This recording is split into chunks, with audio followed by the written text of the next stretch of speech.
Good afternoon, everyone. Good afternoon, community. Good afternoon, board. It feels good to be back. This is our board workshop budget meeting. I call to order now on this day, Thursday, March 2nd, 2023. This time now, we'll go right into the meeting.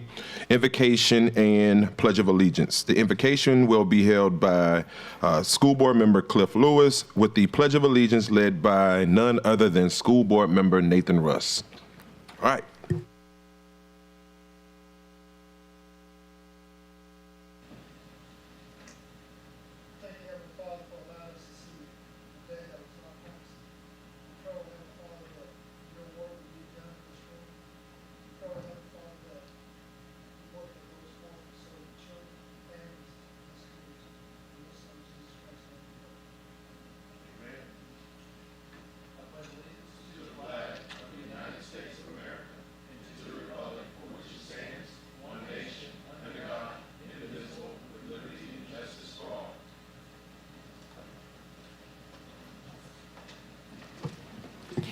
We'll now call this meeting to order and do a roll call. Madam Secretary. District 1, Mr. Blue. Here.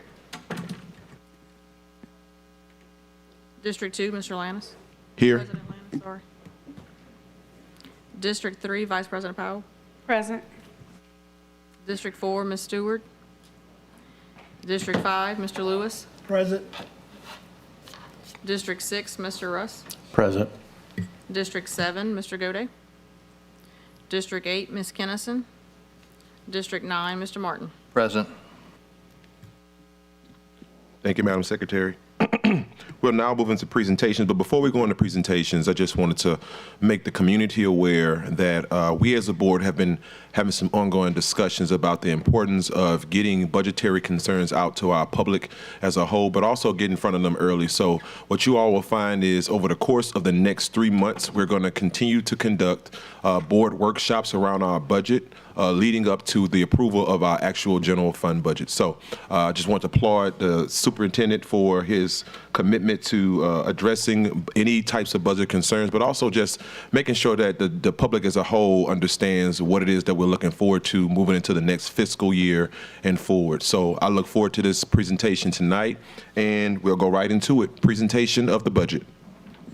Ms. Lopez.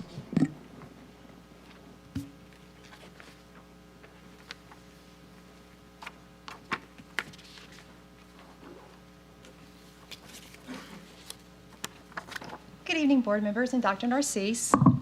So tonight I'm going to take you through the very high points of the budget process. The items I'll discuss with you are the Louisiana budget law, the board and the superintendent's responsibility, budget procedures, contracts, and general fund revenues and expenditures. The district's budget is based upon the administration's plan for the educational and operational needs of the district. This is inclusive of staffing, academic programming, and facility needs. The fiscal year for the district is July 1st to June 30th of each year. And each fiscal year, the district goes through the same procedures in order to complete our budget. So what is budget law? The Louisiana Local Government Budget Act states that as the board, you are to approve a budget and submit to the LDOE no later than September 15th of each year. The board has always strived to ensure that the budgets are approved no later than June 30th so that we may begin both the fiscal and new school year with an approved budget. Many believe that we are a 501(c)(3), and that is incorrect. We are a political subdivision of the state of Louisiana under the direct supervision of the Louisiana Department of Education. So each year, in order to complete this task required by budget law, the board's responsibility is to have a minimum of one public hearing prior to the adoption of the budget. That is typically at the June COW. To adopt a budget and submit to the LDOE before September 15th. I handle that process through the annual financial report each year. To adopt a budget where expenditures do not exceed the financing ability of the district. And to submit public notice upon approval, which I complete after the board approves the budget to the advocate. So what is the superintendent's responsibility? To prepare the budget in accordance to all regulations and guidelines. to advise the board of any 5% negative effect on revenues, expenditures, or fund balance in any fund. This is completed through the revised budget process. To provide a periodic review of all budgets to the board, we provide each member of the board a monthly financial packet that is at the board meeting every month. So if we do everything the same way every year, what is it we do? So we plan. We start in December and we begin prepping for both the revised and the proposed budget. We prepare our projections. March through May, the Finance and Human Resources Department work closely to determine the staffing needs throughout the district. All executive leadership chiefs are needed to give recommendations to plan what is the academic needs of the students for the next year. The board adopts. You adopt the proposed budget for the new school year in June. We monitor. As stated earlier, you receive your monthly financial packet every month, and this allows the finance team to take a deep dive every month. Are we on projection? Did we project where we needed? And we amend, and we make budget amendments, and that's done through the revised budget. Because as you know, when you approve a budget in June, things can change. Maybe we didn't need that many kindergarten teachers, but what we did need was more middle school teachers. So we can make those kinds of adjustments in the revised budget. So how many budgets do we have? We have three main types of budgets. We have the revised general fund, the proposed general fund, and the revised and proposed special revenue fund budgets. So what's the difference? So the district has one general fund. It handles the majority of your expenditures. It has less restrictions on the expenditure allowability than the special revenue accounts do. Your special revenue accounts make up all of your grants and specified funding sources of the district. For example, LA4 grant can only be used for the education of preschool students. The funding for Title I, you must supplement, not supplant. So they have restrictions on them. And anytime we have to make sure that we follow all these rules when we request reimbursement, because if we have not followed the rules, we will either have to repay the money and/or could have an audit finding. So what is the budget timeline? I've highlighted February since today is only March 2nd, and that's where we are right now. I've submitted and requested information from all of our chiefs, and I'm currently reviewing the information I have received. As you can see, we will have an additional workshop in April, and the public hearing is in June. The difference between the two is at the workshop like this, you have the opportunity to speak to me and ask questions, but at the hearing in June, the public has an opportunity to make comments on the budget. So what types of funds can have contracts? Contracts can be found in every funding source except for Proposition 3, which is our fund that has the additional compensation for our employees. And contracts can be in multiple areas. As you can see on the slides, contracts can include academic programming, audit services, technology software, even all the way to opening a new charter school in the district. And so what are our major district revenue sources? We have property taxes. Property tax affects your general fund and your iCare program. We also have a renewal of 4 property millages coming up on March 25th. Sales tax affects your general fund and your 3 propositions. MFP, it only affects your general fund and your child nutrition program. Local sources include things like auction sales. State grants includes any grant that we receive from the state, which I like to use early childhood because many of our early childhood grants are state funded. And our federal grants, which include items like ESSER and all of our title funding. All of our grants are on a reimbursement basis, which basically means we have to spend the money and then show that we've spent the money and then obtain reimbursement from the funding source. And we do the reimbursements on a monthly basis.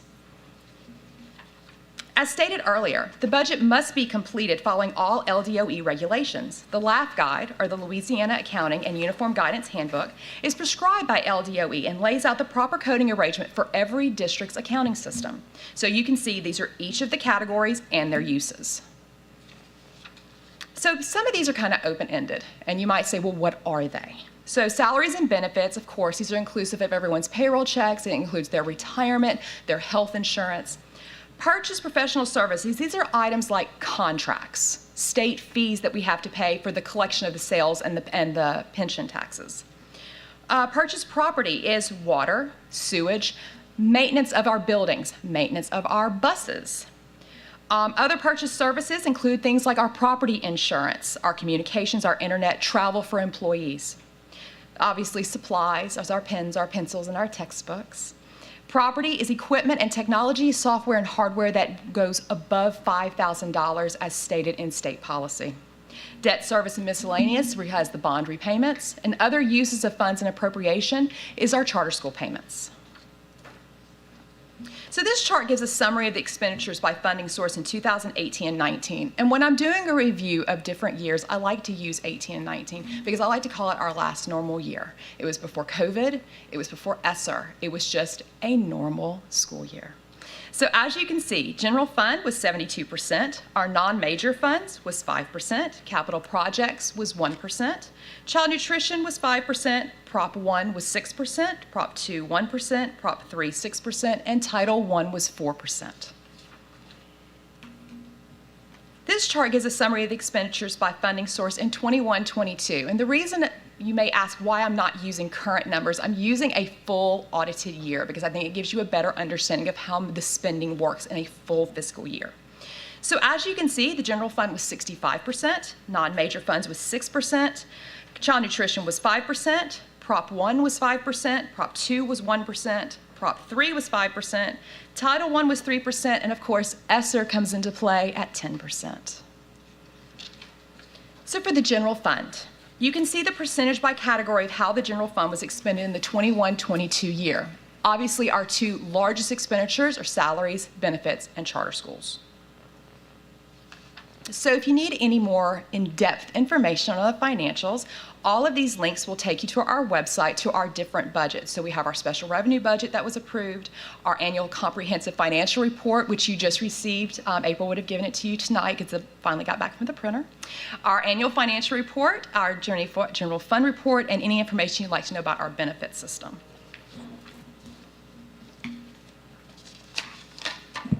Thank you, Ms. Lopez. You're welcome. That was a great breakout. Are there any questions at this time?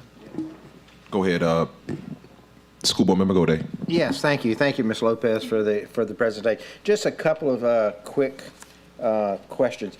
On the expenditures, you mentioned specifically something about contracts and things. Mm-hmm. Most of the contracts come under the purchase professional services, correct? Yes. Okay, so that's where all of where all of that would be found. Okay, yes. And then could you explain to people a little bit about the Proposition 1, Proposition 2, and Proposition 3? Sure. And because those are really collected by the tax district, which is not exactly the school district. Yeah.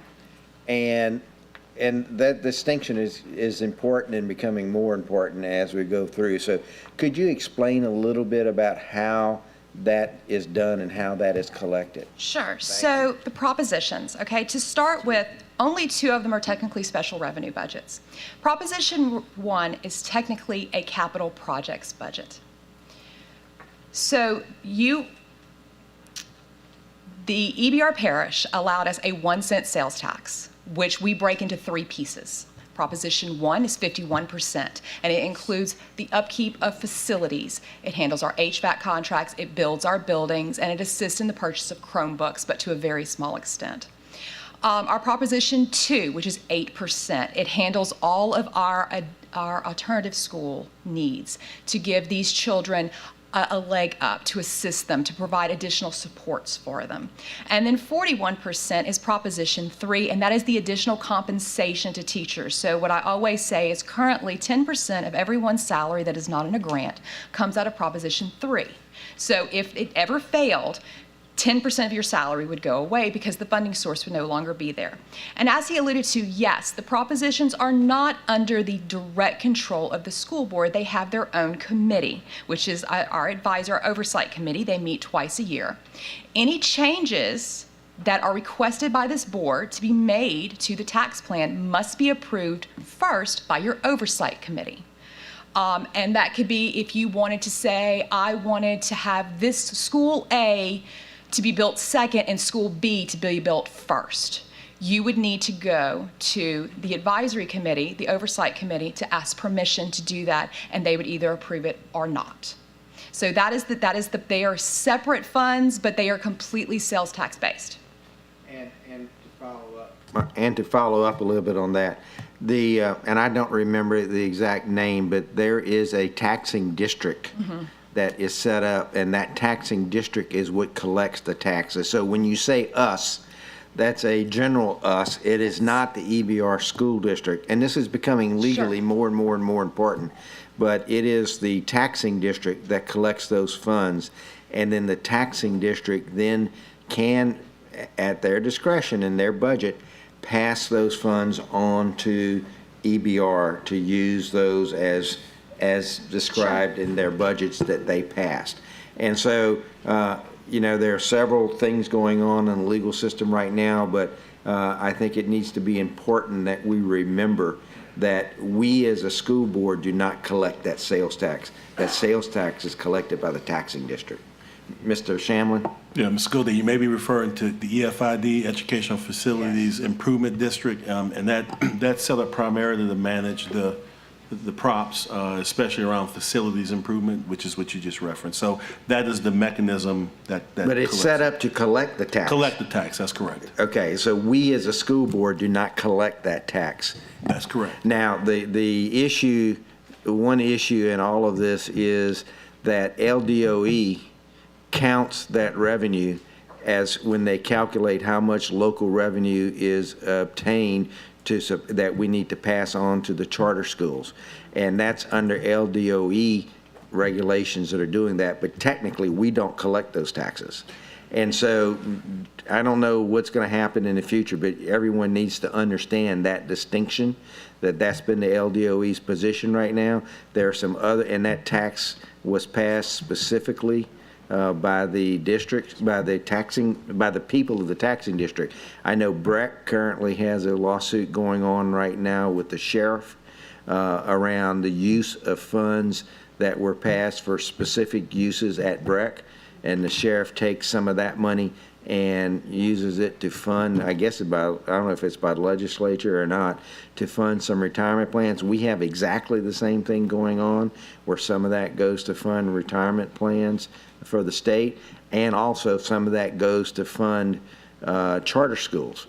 Because even in Prop 1, where we sit here and have all of the money coming to charter schools, every kid in this district gets a piece of that money. Now, technically, they don't get that money. What you're going to see is technically that money comes out of our general fund. So we're paying for their share of the Proposition 1, Proposition 2, and Proposition 3. We're paying for their share of those propositions out of our general fund. And as the charter schools get bigger and bigger, that becomes a bigger and bigger issue. So I just wanted to make sure everyone understood how those things interplayed one with the other. Thank you. Thank you, Board Member Gode. Are there any other questions from our board? I see Mr. Cliff Lewis is inside of the queue, and then it'll be followed by Vice President Powell. It's always tough to follow you, Mike, with any kind of question, anything. I'm looking at Proposition 2, the 1%, and this may not be the forum to ask this question, but you said that's where the alternative schools. Yes. So if we need to add personnel or look at alternative schools, do we make that decision here, or does that have to come from the oversight committee down to us? So typically, we decide how to use that funding. Now, let me correct my one statement. Yes, it is used to support alternative schools, but there are alternative school teachers and TOR moderators and discipline moderators in the general fund budget. This is an extra assistance to the general fund to assist those students. So that's not the only location of alternative school expenditures. It is that Proposition 2 only has alternative school expenditures, but that's not the only place there are alternative school expenditures. That makes sense? Like general fund pays a portion as well. Because it couldn't support the entire thing. It's only that 8% of 1 cent. So it's very small. I would love if we could find some dollars to support those alternative schools with social workers. We should visit some of those sites, and I think you'll understand why I'm saying that, why I'm asking that. Yes, sir. Thank you. Thank you, Board Member Lewis. Next, Vice President Powell. Mr. Shamlin, I just needed you to repeat the, what were the words for the acronym EFID? Educational Facilities Improvement District.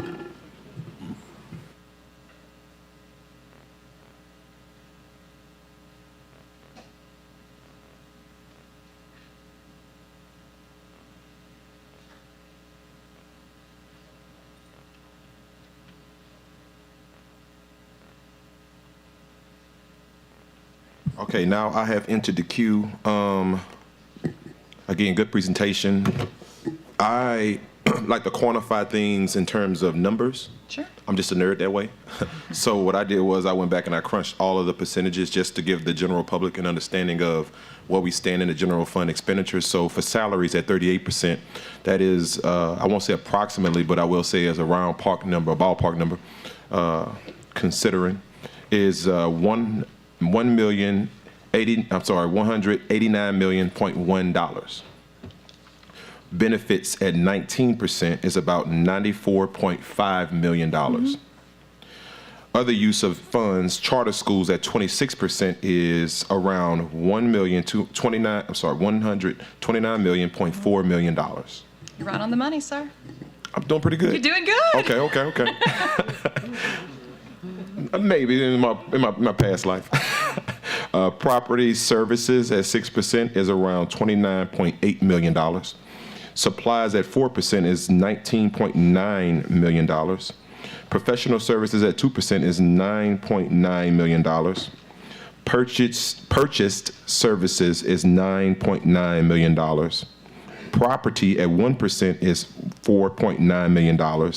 And debt service at 1% is $4.9 million. When you add all of those numbers together, considering it should be right around that number at $497.7 million. Correct? Correct. Okay, sounds good. Inside of these costs, do we have an understanding of where our legacy cost is right now? District-wide? Not If you don't have that number offhand, I you do don't have to not. answer it. Okay. I do not. Okay. For the next meeting, can we have that number added as well? So you want to know what's coming back in from ESSER? Yes. I'm sorry, legacy, yes, legacy. But we Oh, also want to know from- what's coming back in from ESSER as well, You mean from like Baker and Central and all that? Yes. Those okay. if you could. Other, I would say, is liability cost. Could we also have that pulled up? So when I say liability cost, I mean monies that we have to expend on, for instance, legal. That would be a liability cost that we have to pick up. So anything that pertains to liability costs in that matter, could we also include? Sure. All right. And I know you probably don't have the tax revenues at this time, but by the next meeting, we should have tax revenues that we can project. I have and show? estimates. Oh, I'm so you working have on it. estimates now? Not off the top of my head. Okay, but no, yes. that's okay. You don't have to give anything because I don't want you to give any rough numbers today. I want you to have finite numbers so that way when we present it, people can feel confident in the information that they're receiving. So the next meeting, we can include those three. So I'll just go over again: legacy cost, liability cost, tax revenues, and I think we also said return on ESSER. Oh, yeah, what's coming back from ESSER? Right. Okay. Are there any other standing questions at this time from any board members?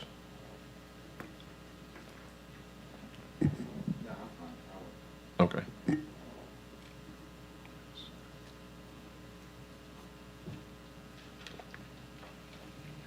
Okay, so I'll just reiterate, I don't see any other questions from our board as a whole. But I just reiterate, over the course of the last, I would say, month, we've been having ongoing conversations between board leadership and superintendent and staff, and we find it to be absolutely pertinent that we not only talk about the budget early on and get a early first step in getting notified to the board of what we have to look forward to, but also so we can start having these workshops to the community as a whole. So we're going to have several other workshops that are going to follow this as we work through the budget. And leading up, we will have a hearing where the public will have an opportunity to ask any questions that they may have. What I will ask today is if there are any standing questions that you all have not asked, or if there are any other things that you think of outside of this meeting, please make sure that you notate them so that we can have all of those things presented and thoroughly vetted before the next meeting so that we can get everything out to the public as a whole as we continue to have these types of workshops.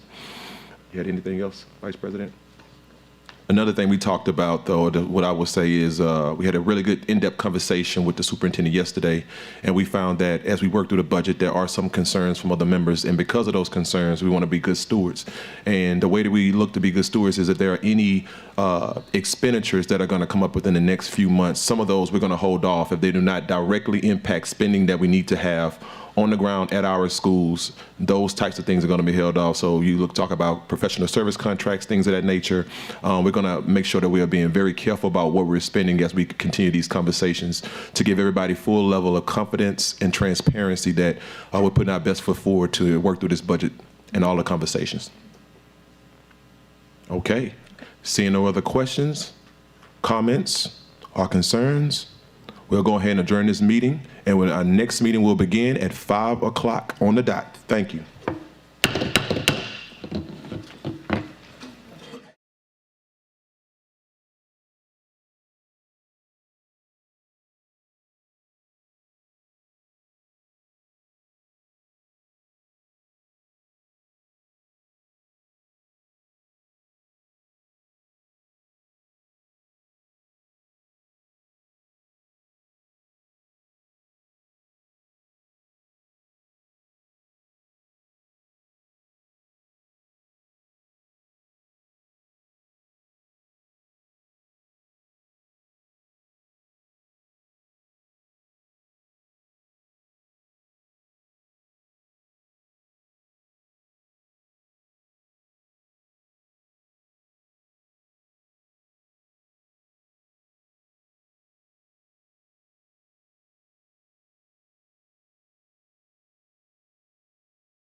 Good afternoon. Welcome to the Committee of the Whole, East Baton Rouge Parish School Board.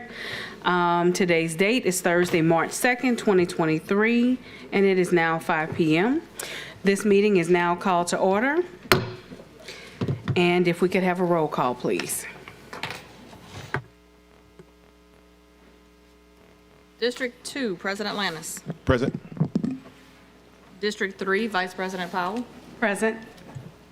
District 1, Mr. Blue. Here. District 4, Ms. Stewart. Present. District 5, Mr. Lewis. Present. District 6, Mr. Russ. Present. District 7, Mr. Gode. Present. District 8, Ms. Kennison. Present. District 9, Mr. Martin. Present. We have a quorum. Thank you. Items for consideration. Item number 1, school relocation, Baton Rouge Center for Visual and Performing Arts. Consideration of a request for the approval to relocate Baton Rouge Center for Visual and Performing Arts to the Kenilworth Middle School site for the 2023, 2024, and 2024-2025 school years. May I have a motion? Okay, it has been moved by President Lannis. Is there a second? And seconded by Mr. Russ. All right, comments from our board.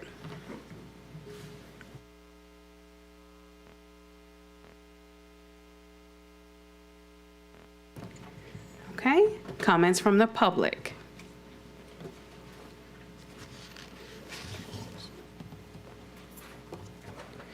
Okay, Ms. Matthews.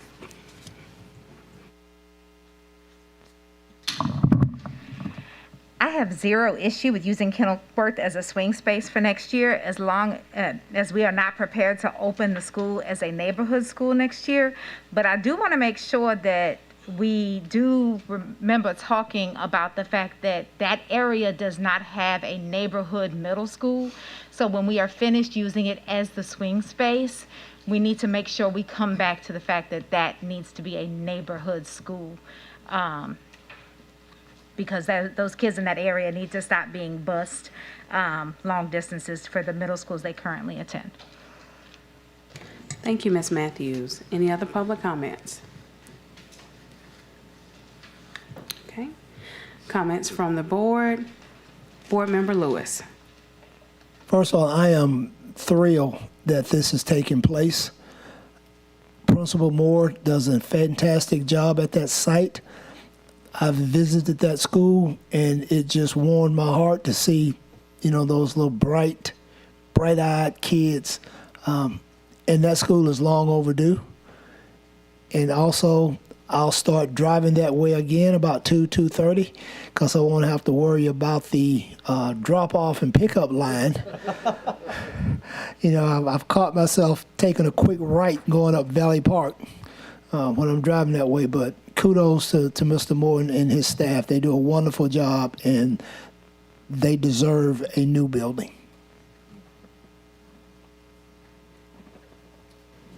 Thank you. Board Member Gode. Yes, thank you, Ms. Vice President. I also just wanted to warmly welcome the BRC VPA to the Kenilworth site. That's a site that I have longed to have back in EBR for many, many years. And I think, we don't have a neighborhood school in that area. And I think bringing this kind of high-quality school to the area will be a major benefit. And I just hope that the people of the area recognize that when that school leaves and it becomes the Kenilworth School again and not the thing, we're going to maintain that same kind of excellence in that school. So that area needs to get used to having a high-quality school in the middle of their subdivision and area. I share the subdivision with my colleague, Ms. Kennison, but I have half of the district and she has half the subdivision, she has the other half. But I'm excited to have that school, and I'm excited to have vital learning taking place in that school under our auspices. So thank you very much. Thank you. Mr. Martin. Thank you. Following up on a slightly more serious note from Coach Lewis on the traffic, I do want to encourage our staff to, as they finalize the planning for the new school at that location, we do all know that traffic is a big problem right there on Acadian Thruway, and urge that we strongly look at that issue and addressing it as best we can in the design and planning. And then on a lighter and more personal note, I went to Walnut Hills for 5th grade long before it became the glorious Baton Rouge Center for Visual and Performing Arts. So I would appreciate an opportunity to kind of take a little tour before you bring in the wrecking ball, Superintendent. Just walk down nostalgia lane for a minute. Thank you. Dr. Narcisse. Yeah, I just wanted to add, yes, everybody will get a tour before the wrecking ball comes in. But our goal is to plan to build within that, as we build the building, to take care of the parking lot simultaneously. So all that will be a part of the plan, and we'll be bringing that to show folks before anything happens.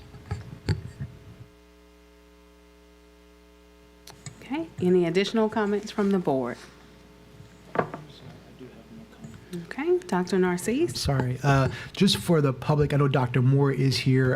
In my superintendent's update, we talked about there were 2 meetings that took place. Dr. Moore, I know there was one that we did, was it in January, and then there was a meeting that was supposed to happen February 28th, but Dr. Moore decided to hold off that meeting to wait for the actual vote. That's the reason why that communication did not go out to parents right away. But Dr. Moore, you will, after the vote goes through, we'll communicate and then we'll update the parents. So just want to let the families know just a little bit of patience, but we'll get it done. With that being all, we will enter into a vote. Please vote.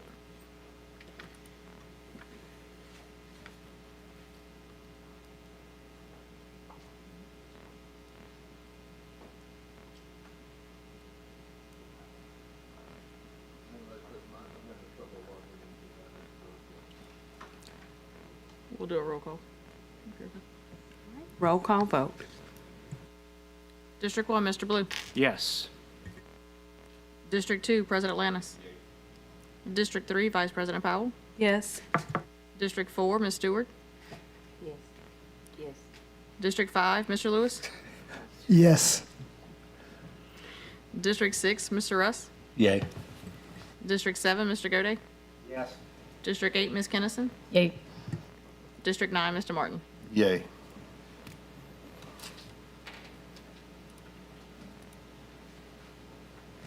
Motion carries, sir.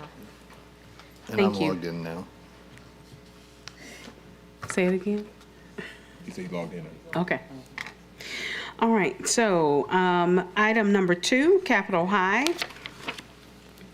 Consideration for a request to accept the superintendent's recommendations regarding Capitol High School. Such recommendation to begin in the 2023-2024 school year and to include A, setting an attendance priority zone, B, setting a grade configuration of grades 9 through 12, C, creating a program that includes a hybrid traditional and focused choice school, D, authorizing staff to apply for a site code with the Louisiana Department of Education, alphabet E, authorizing staff to enroll any students currently enrolled in the current charter school located at Capitol High School. Do we have a motion? Okay, it has been moved by Ms. Stewart and seconded by Mr. Lewis. Thank you. All right, are there any comments from the board? President Lanus. Actually, I'm going to hold off. The superintendent just informed me they have a presentation they want to give first. Yeah. All right, I'm going to ask Chief Brickhouse and our Executive Director of Innovation, Ms. Teresa Porter. Good afternoon, Dr. Narcisse, Vice President Powell, and President Lanus, and members of the board. I am Teresa Porter, the Executive Director of Innovation. I'm being joined with my Chief Brickhouse, and also Eric Johnson will also join us. Our purpose here today is to discuss Capitol High as returning to the district as a traditional school and also a focused choice program. So a little bit historical overview about Capitol. It is one of the oldest Black schools in Baton Rouge. It was established in 1950, and at that time it was on Gus Young Avenue. So they had the middle school and the high school there together, and then when at the new location, which is on North 23rd Street, which is 40 acres of land, they had a school that could house up to 1,300 students. There's 60 permanent classrooms, but there are no T buildings on the site. So in 2008-2009, Capitol High School was taken over from the East Baton Rouge Parish School System by the Recovery School District. Years passed where a number of charter schools, or charter providers, I should say, they took over the daily running of the campus. But last year, 23-24 school year, we'll see Capitol High School coming back to the district. And so what we are proposing, and Mr. Brickhouse will talk a little bit more about that, is that it will be a traditional model, but it also have a focused choice component in it. And you may have heard about some notable alumni going to Capitol High School, like Simone Augustus and Brandon Bass, and a lot of other And me. And you, okay? Okay. So there are a lot of the notable alumni members who graduated from Capitol High School, and they're proud to call themselves the Mighty Lions. Mr. Brickhouse? All right, we're here to request authorization to operate Capitol High School as a public school under the local educational agency of East Baton Rouge Parish School System beginning 2023-2024. We're asking for a grade configuration, of course, of 912, as that was the previous grade configuration, and that has been the request for Bessie that we keep that grade configuration.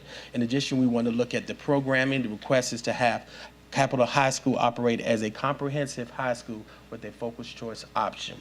In addition, we're requesting that we open the historical the historical site code that Capitol High previous had before it was taken to go to the Recovery School District. In addition, we will also look at, as by policy, convening a committee to look at the name of the school as well. Also, we're also making one last recommendation in terms of the attendance zone, that we use the former attendance zone that Capitol High had and make as that is going to be labeled a priority zone.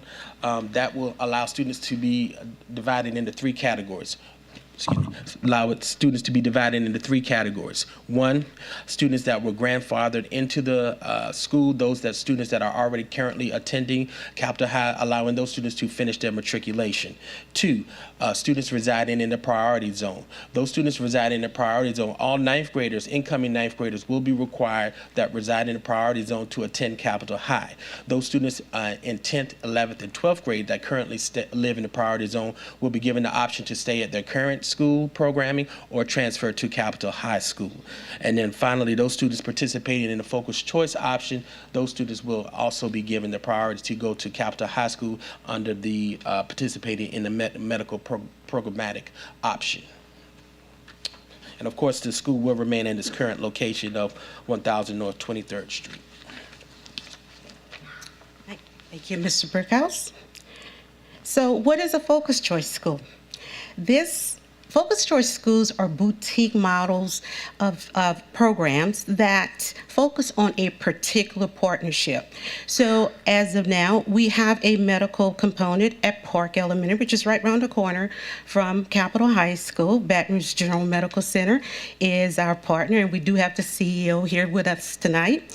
It is, like I said before, it's very small, so it's only 50 students per grade level. So the focused choice component would only have 200 students. It will go from grade 9 to 12, and we will have a phase-in approach. So the ninth grade will enter into the program for the upcoming school year.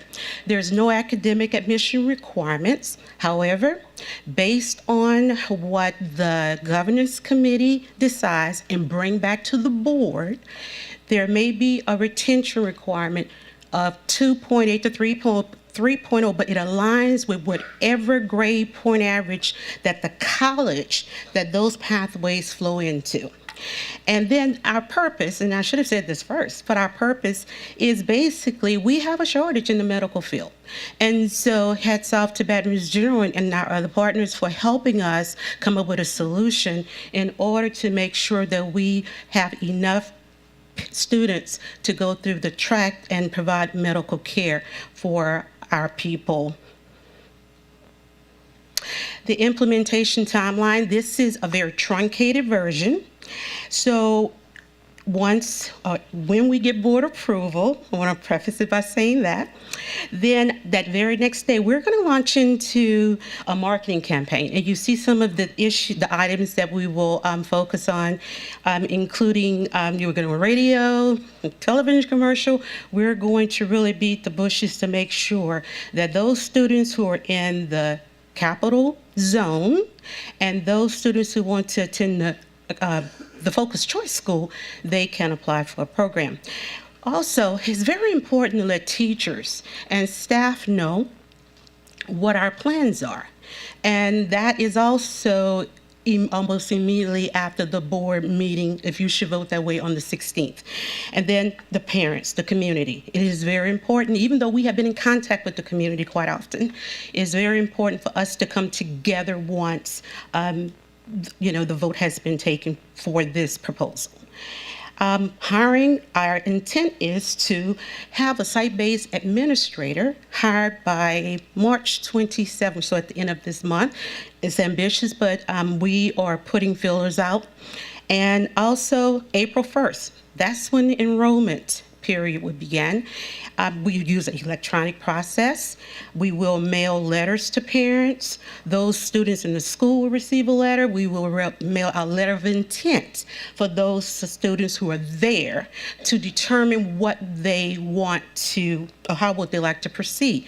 If they choose not to, then we will have a school that we can possibly help them get into. But our goal is for them to stay at Capital and to experience the focused choice model, even in the traditional component of the program. And then in the summer, this is really where it gets really important, because professional development is so important. We want teachers to feel comfortable teaching the concepts. So we will have an extensive professional development theme-based initiative in the summer, but also I don't want to forget about the kids. So I'm proposing that we have a focus on the future of medicine, which is like a summer camp, and it will be tuition free, but we want to just make sure that students feel comfortable in the program and they have an idea what the expectations are. And then finally, we're going to just keep on beating the bushes, recruiting for students to come to the school. Eric? Good evening. Excuse me, I got a little cold, but I'll try to power through. I've recreated the Capitol High zone that we had when Capitol High was taken over by the state to create the priority zone that we currently have, which will serve 3 sets of students, currently enrolled charter students, those who live in the former approved attendance zone, and those who are admitted to participate in the Focused Choice program. In all cases, in order to serve those students who live in that historic Capitol High zone will receive priority. As you can, it's kind of hard to see probably on your paperwork, but the attendance zone, the top red line there, that's Hollywood, Plank Road on the east side coming down, and then it jumps over to Acadian, and then right there around Fairfields, it goes around and comes back down to Acadian to Florida, and then back to the river. And that's what the zone consists of. There are currently 838 secondary students that reside in that zone, and there's a breakdown of those by high school on a few pages back, breaking them down by grade level. Right now, there's 96 students currently at Estruma that live in that attendance zone, 61 at Terra, 31 at Broadmoor, and 30 at Baton Rouge High. Any questions? Anyone with any questions at this time? Okay, Mr. Lanus? Yes, at this time I'd like to call up Mr. Eduardo.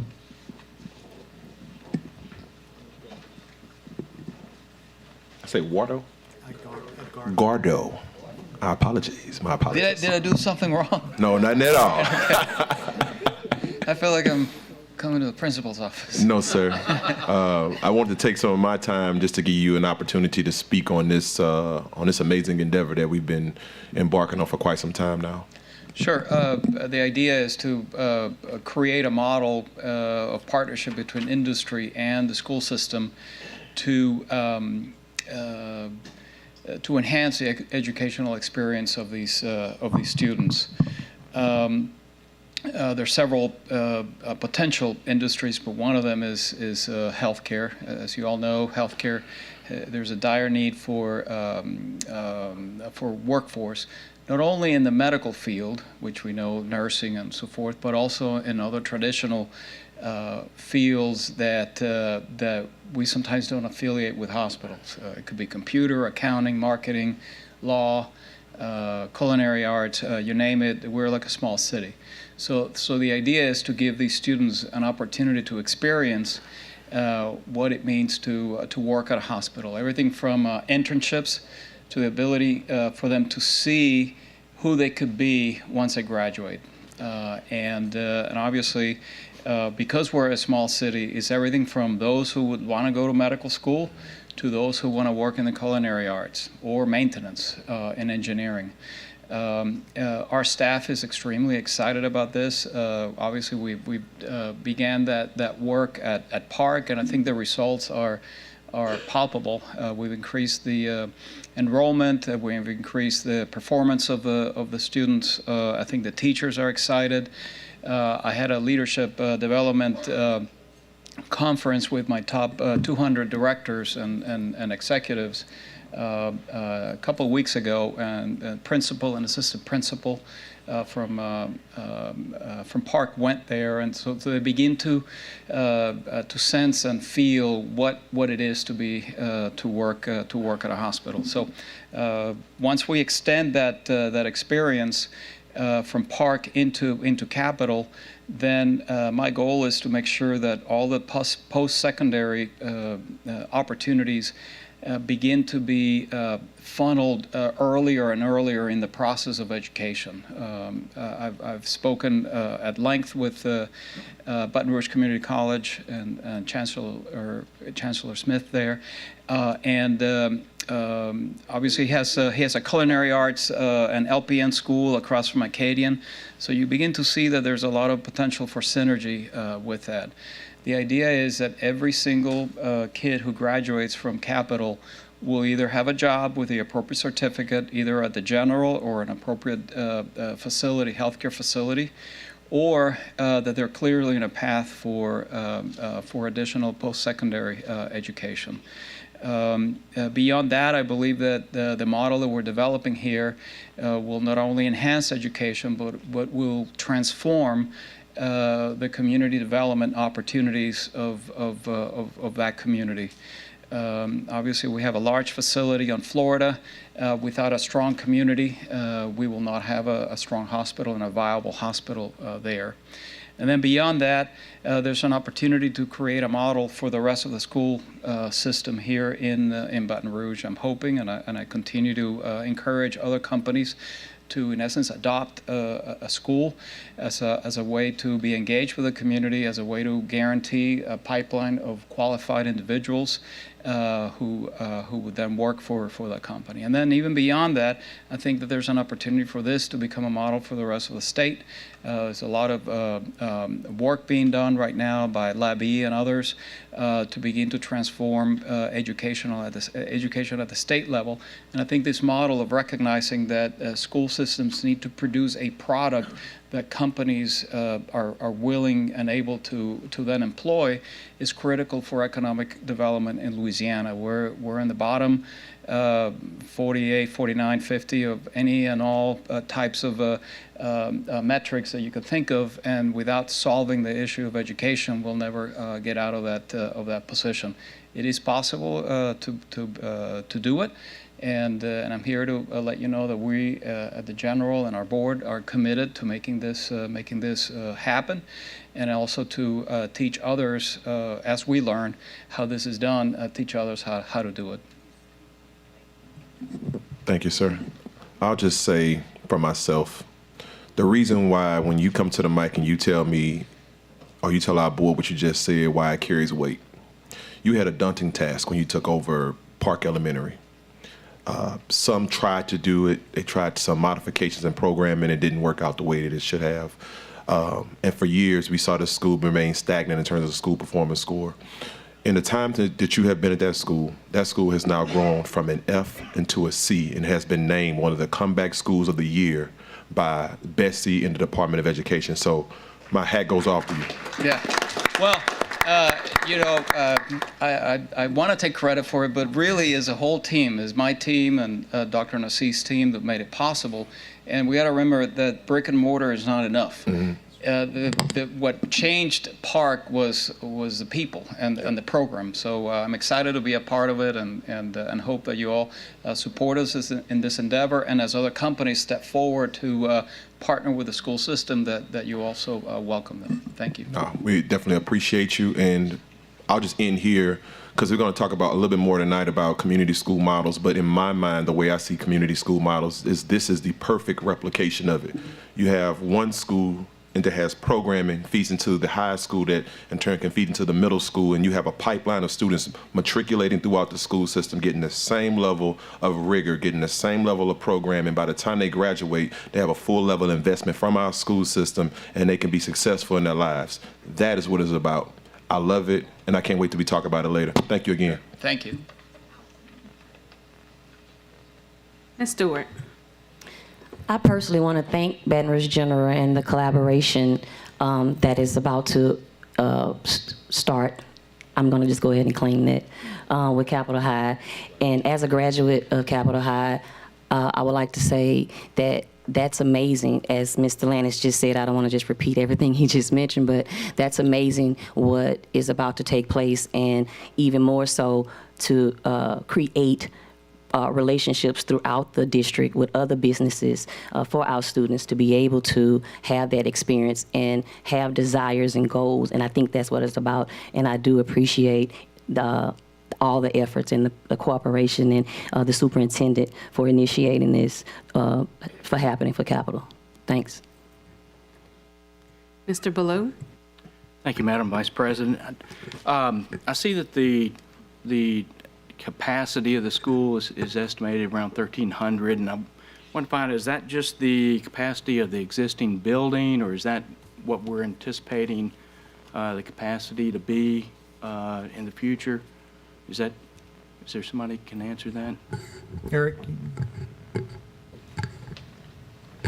That's the current building capacity. Depending on the programming and what type of classes you have, it may go up or down. Okay, and I believe I read after 4 years of the focus choice, there'll be 50 students per grade in the focus choice portion of the Yes, school. the range of those schools is from, we said it was 50 to 75. Yes, the enrollment for focus choice will be 200. Yeah. Okay, so And so assuming we get at or close to full capacity, the focus choice will be about maybe 15 to 20% of the school, we think? We're looking ahead down the road, not Yes, not because first year. the other, the enrollment will be capped, I do believe at 600, so 400 of those kids will be from the attendance zone. Oh, so we're enrollment for the whole school is going to be capped at 600? Yes, it's 600. Okay, that's what I was getting when I was talking about capacity. Yes. So okay, so that clears it up. I understand now. And also, I just got a minute. I wanted to make sure. I know we've had capital on the agenda. What, if anything, has the board already approved, Mr. Shamlin, as relates to Capitol High School? Just want. Regarding Capitol High School returning to the district, the board this will be the first official action of the board regarding the school being run as a traditional direct run school. The only other action the board has taken was the formation of a nonprofit in December, but that is something that is still in work and process, and there'll be more information brought to the board on that later. So the action tonight for the board is direct run traditional school. That's the authorization being issued by the board tonight. All right. Thank you. Okay, thank you. Mr. Lewis. Ms. Porter, could you please unpack the admission and retention requirements for me again, please? 'Cause you kind of skipped over it real quick and you kind of lost me there. So there, I'm trying to go back to the slide.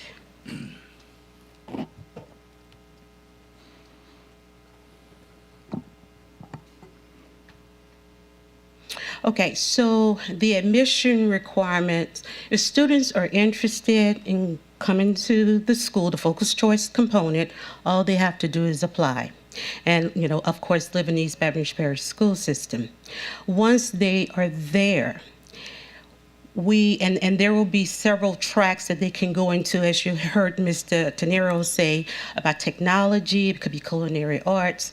The governance committee will decide what the retention requirement is and bring it back to the board for you to vote on. But basically, what we want to make sure is that when students choose a particular pathway and they enter the post-secondary institution, they can meet those criteria for a certification or a degree. Okay. The excuse me, the 2.8 3-point GPA, that was, you know, I was kind of fuzzy on that one. That's just a range. You know, we haven't decided on what grade point average we're going to bring to the board because it depends on that particular pathway. Okay, understanding some of these young people may come in there aspiring to do these things, but may not quite be at grade level. Are we going to look at enrichment activities, tutoring, summer school, Saturday school? What can we do to make sure that a child who wants to matriculate in this track be able to do that? Everything that you named. Okay. And I'm not trying to be facetious, but that's the key. The key is to meet the child where he or she is and identify diagnostically what their needs are, and then, you know, take it from that point, which is one of the reasons why that summer program is so important, because then we'll begin to know what those students' needs are and be able to identify a diagnostic and interventions appropriately. Okay, thank you. You're welcome. I'm going to have a question for you, too. Sorry, I just didn't want her to sit No down and problem. have to get up again. Wasn't trying to jump the gun before I was called on. Could you describe to me the application process that the parents will have to go through, and is it separate from or just a part of and a check the box somewhere on the normal process to apply to go to a public school in this system? Okay. So it is similar to the way we parents apply for a magnet program. It's online, and the parent upload the appropriate information, including grade level and proof of residency, and then we review it to make sure that they live in the East Baton Rouge Parish school system. Seats available, then they get a seat. So I know I've heard some concerns about our magnet school application process being sometimes a little bit of a barrier to parents. They have to physically bring paperwork or provide information a second time that the school system already has in its record transcripts or what have you. Is this, so it's going to be the same basically burden as a magnet school application? So I would like to say that we try to make the process, whether it's magnet or focus choice, as efficient for parents as possible. And that's one of the reasons why parents can upload any information, test scores, proof of residency. They can definitely upload that. They do not have to bring it in. Sometimes parents, they don't trust technology. And so when it's information that is confidential, they would prefer bringing it in. But to your point, the process allows them to upload everything to the platform. Can I just add to that?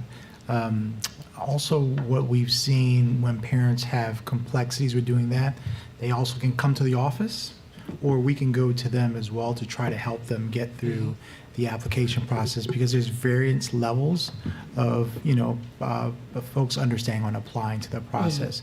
And then our team also goes ahead and sometimes they will, if a parent comes in, helps them fill out the application too in the magnet office as well. Well, at this school, we'll try to make sure we also have the counselors to be able to help through that process, depending on that degree. All right, I'm going to want to bring back up this general issue, but on a broader scale, because it's not particularly applicable just to this school. So I'll reserve that discussion for a later date, because I am concerned that there's some unnecessary barriers to the application process that would hinder those with less means from applying as easily as others do to schools like this. So, but that's a discussion for a later day.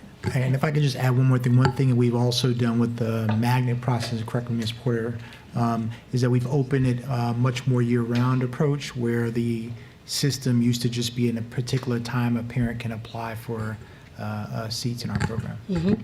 And to add to Dr. Narcisse's point, that we have site coordinators who actively help parents. As he said, we also help them in the office. The key is to make this process as seamless for parents as possible. We don't want them to feel frustrated. We want an experience where customer service is job one. You're welcome. Ms. Kennison. Don't go anywhere. I have a lot of questions about the hybrid model, but with what Mr. Martin was talking about, or is it two separate, like, are the kids that decide to be or decide to apply for focused choice, are they already enrolled in Capitol High? Or is it two different schools? Like, is it two different schools? I have a lot of questions about, like, how a hybrid model works. So, but I guess my question to you is, so we have kids that apply to focused choice and say they start down the medical pipeline, as we call it. I know that, I'm a full-grown adult and I still don't know what I want to do with my life. So if they change their mind, can they opt to just rejoin the traditional model? Is it that that available? And then what? So if they're in the Capitol High attendance zone, yes, they can transfer into the traditional program. But as students, especially high school students who have to obtain Carnegie units, when you get to a certain level, it may be difficult for you to change your mind unless it's another pathway that is very similar. In other words, the coursework can be accepted. One of the things that the ninth grade does, and in fact, the summer program can also take care of this, is to help students explore multiple career paths. As you heard earlier, technology, culinary arts, even though it's medical, the Baton Rouge General is just like a little mini city, and there's so many different pathways and avenues that a student can explore. In fact, some of them may not even realize all the opportunities that are available for them. And so that's one of our key goals, is to make sure that that child receives an exploratory model in the summer so they can feel a little bit more comfortable. And if they should decide that, hey, I don't think this is for me, I want to apply to another magnet school, as Dr. Narcisse said, we have the application period open up until late July, year-round. So they would have to apply to. Yes, it is an application process. And the kids that are in focused choice programming, are liberal arts classes available to them as part of their regular curriculum? It is, because there are just so many different pathways that students can go into explore in that medical field. So it would be a medical field related liberal arts class? Technology. What would that look like? So, liberal arts, it can Am I coming up? So this is Dr. Lily Flores, and she is the director of Focus Choice. And so she can give you a little bit more information about the curriculum aspects. So this would definitely be something we would develop in conjunction with Baton Rouge General, right? So we would look at maybe broad scope thinking liberal arts. That might be psychology, that might be sociology, that might be some sort of like grant writing, something. So thinking again, these broad strokes of fields and jobs that come up in the medical field and kind of picking the ones that are in the liberal arts, or if they're in the technology pathway, picking the jobs like robotics or something like that, and kind of leaning into those fields to make sure we're hitting all of our interests and as much of the scope that we can. So employees at Baton Rouge General would be deciding what sort of liberal arts education a kid is They would getting. definitely be not deciding, but informing us. So it's a conversation that we're having with them constantly, asking them, okay, if a student is interested in X, Y, Z, what do you guys think we need to bring onto the table? So, but basically, their whole day is centered on becoming this employee. Okay. All right. And thank you. You're welcome. My last question is for Dr. Narcisse. What Mr. Samlin spoke of is that this item is to move Capitol High from a recovery school to a traditional school. That I support. It seems like making it a focused choice school is a lot of elements at the same time. So why are we putting it together? Shouldn't those be two separate decisions to make? Like to allow the school to return back as a traditional school, and then for us to, because there's lots of questions all around about how a hybrid model works, what that really is, what options there are for parents, to make it very clear. Why bundle it all as one? Dr. Narcisse, before you answer, can we hold that weighted question, and that way that gives you some opportunity to think about I your don't need answer? an answer today. All right, and then we'll continue on. So there is one more comment, and I guess that will come from me. And first is Ms. Porter, if you could come back to the mic, please.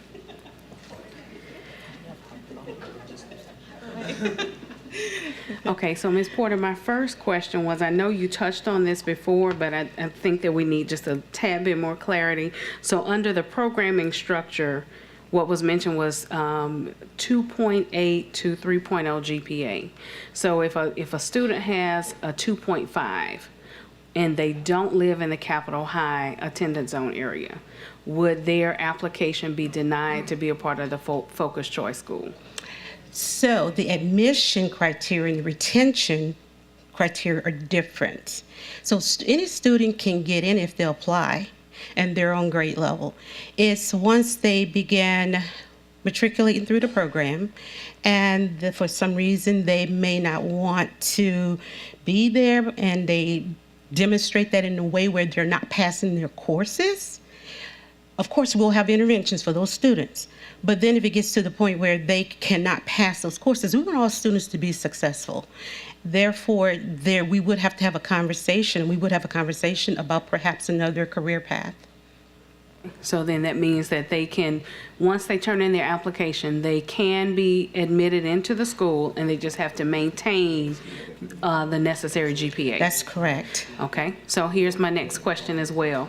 Considering that this school is one of our historic African American schools, and first of all, I want to say congratulations, because in the meantime, I'm believing that we will be returning Capitol High fully, tonight. So with that in mind, though, there is new programs such as those that exist at Baton Rouge High and other schools within our district that offer AP African American Studies. Is there a possibility for this course to be offered at Capitol High as well? I don't see why not. However, I'm just going to preface it by saying, because I am not, yes. Yeah, that course shouldn't be a problem, whether that's AP or dual enrollment. The course sequencing, we will work with The governance with the committee. governance committee around that. The piece where the company brings in is the skills. So when you heard Dr. Flores talked about what they inform us on the skills, but our course sequencing, we still have to ensure kids have the courses to graduate high school and or have advantage for post-secondary or certifications. Thank you. Mr. Lewis. Ms. Porter, you said something that was very key. You said on grade level. Mhm. Do you have any idea how many kids enter ninth grade in our school system who are truly on grade level? My experience is that we have quite a few who are not on grade level. That's why I asked the question I did the first time. Mhm. So if a kid is not on grade level, is that going to prevent them? So when I said on grade level, I meant qualified to enter that grade. You didn't mean their academic? Yes, if it's an 8th grader applying for 9th grade, they meet the criteria to do so. Okay, when I hear on grade level, I'm hearing I'm a 9th grader, but I'm reading on the 7th grade level or 8th grade No, sir, level. that wasn't my intent Okay, at well, all. when I hear on grade level, that's what I hear because of my experience, what I've done. Yes. And so I would say that there are a number of students in our school system, even in our magnet programs, who may have challenges. And that's what the key is, to make sure we meet their needs. That's Yes, those ma'am. interventions. Okay, thank you. You're welcome. Okay, thank you, Coach Lewis. All right. Dr. Narcisse told me I could talk. All right, thank you so much. Okay, so we now have comments from the public. And our first, it comes from Ms. Matthews.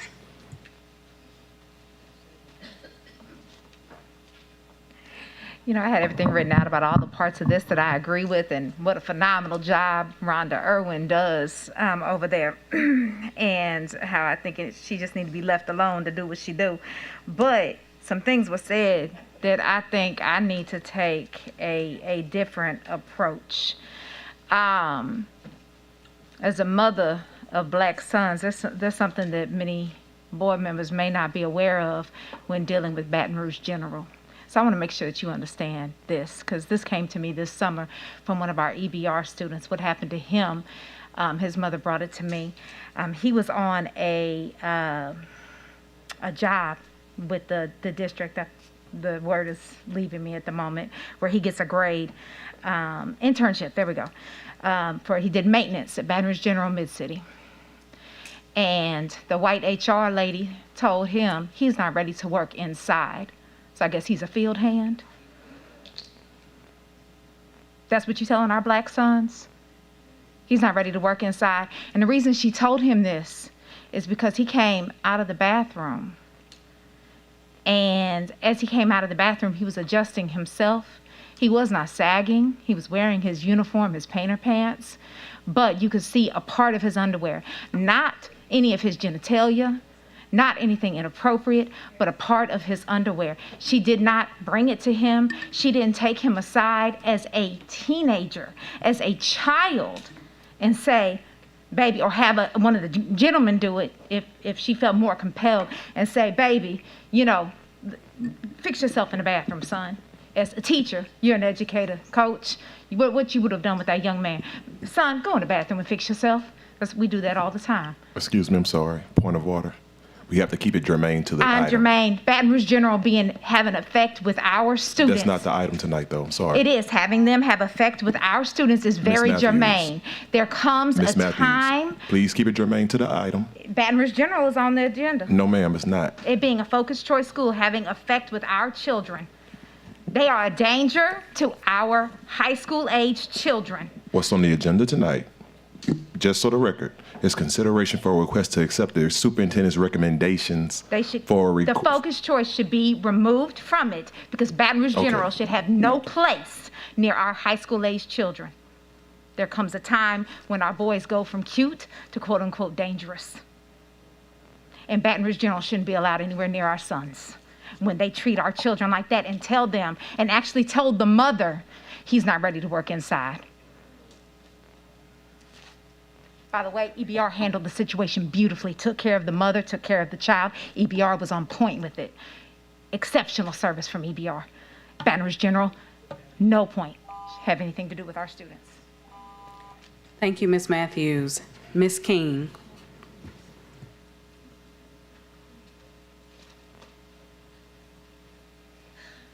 Good afternoon.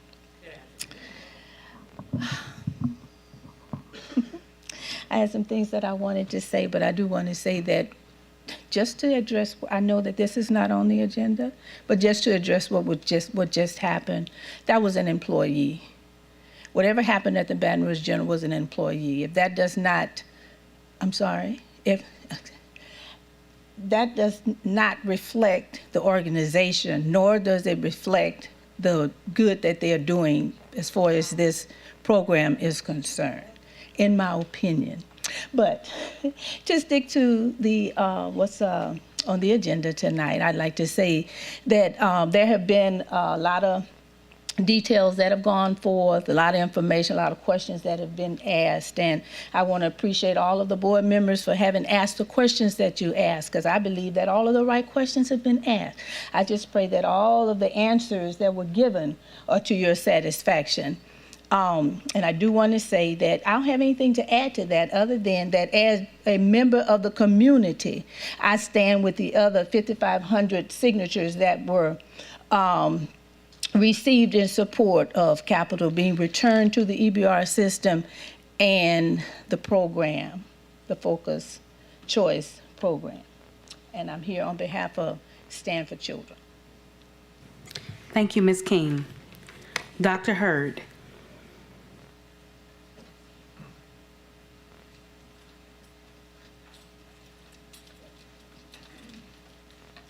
Good evening. How y'all doing tonight? Okay, so I'm here on behalf of the United Faith Leaders, and I was part of the group that was at the Capitol when we had the Bessie meeting. Bessie has voted yes. The last board before you all came on voted yes, and I am hoping that y'all will stand in agreement and we can move forward with bringing Capitol back to EBR. And I'm in full support of Focus Choice. All right, y'all have a blessed night. Thank you. Dr. Jones.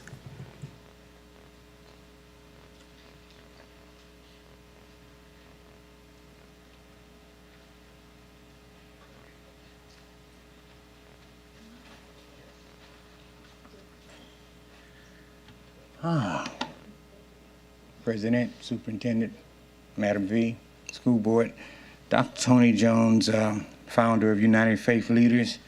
I am a graduate of Capitol High, and I know we've been talking about this a lot. I don't know why. The plan is not just an upgrade, it's a facelift. It's not just something for that community. If you go to the community now, it's deserted, it's dry. This plan, this partnership with Baton Rouge General will not just do something for the students. It'll bring students in the area, but it will bring to life that community. I beg of you, if your heart is somewhere in limbo, this is for children that look like me. This is for a community that at one time it was thriving. All of a sudden the state got it. It didn't get better. It got worse. I am in support of the Dr. Narcisse's plan and all of you that voted for it. I'm in support of it. But this is not about anything personal. It's about kids and a whole community. Take a ride over there. Just take a ride. You're doing something great. Continue the good work. Thank you. Thank you. Mr. Harris.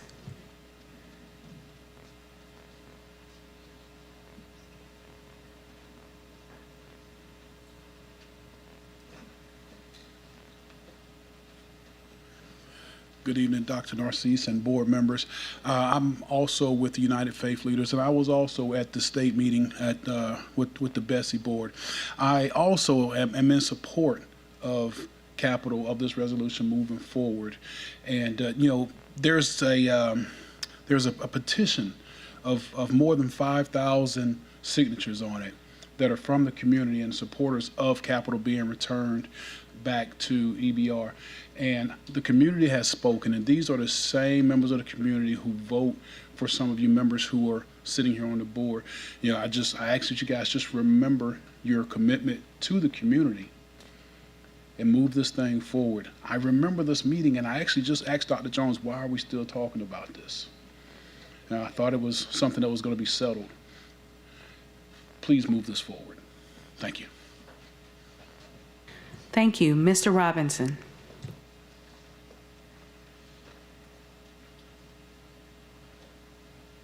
Good evening. First thing I want to say is I appreciate the question from School Board Member Lewis as far as the GPA requirement.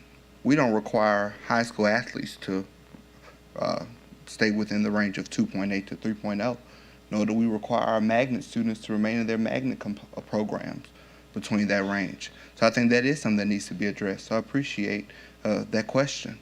And I do believe that when you move into high school, the transition is not the same as it was in middle school, and it's going to take time to adjust. And so I do hope those children are given the fair shake in the same regard in which School Board Member Lewis spoke of. Secondly, I appreciate School Board Member Kennison's question. We're about to, the goal is to remove a school from the RSD and bring it back into the school system so it could be a traditional school. The Focused Choice program is still something that is fairly new.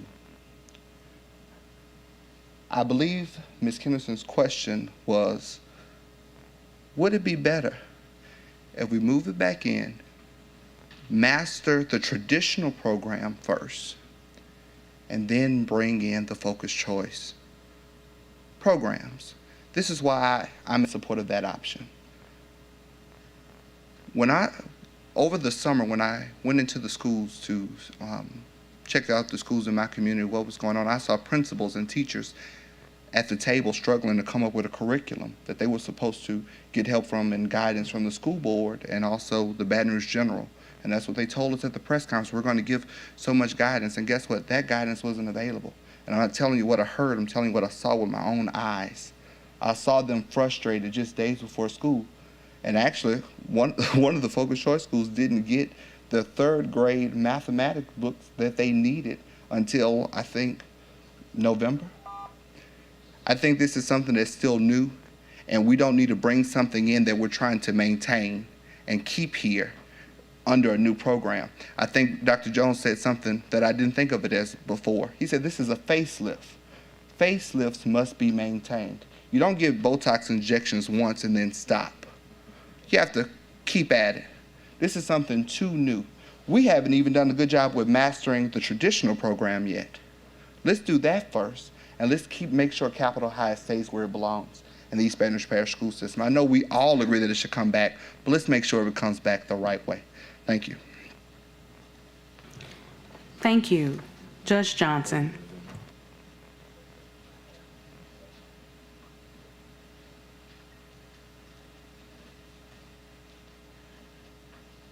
Good evening, Pamela Taylor Johnson. I have on my card, I support it, and I do support Capital coming fully back.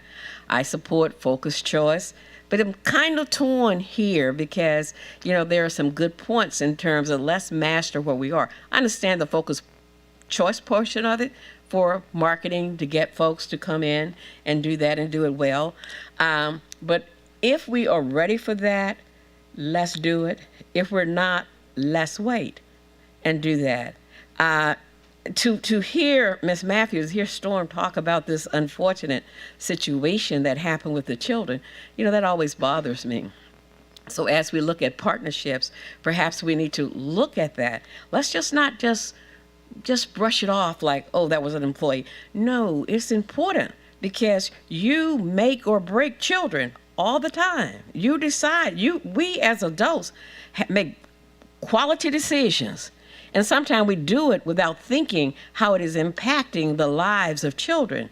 But we have to look at all of that. That could be a life-changing experience for that child, or it may even impact some other children. So I just believe something like this needs to be addressed. And as we forge partnerships, we need to look at those kind of things and make sure that we have enough diversity in all situations, curriculum and otherwise. And we talk about the core curriculum. Of course, you're going to have the core curriculum. You have to have Carnegie units. But I'm excited about this focused choice program. I really am, because that's an opportunity to move those children in that community forward to experience new things and different things. The only other component that you don't have anything to do with, or perhaps you can kind of advocate for it, healthy housing in that community. Part of being able to have those children learn appropriately and well is to have healthy housing, which is not available. So as we partner, as we talk, let's talk about all of that if we're truly talking about moving children forward. Thank you very much for your time.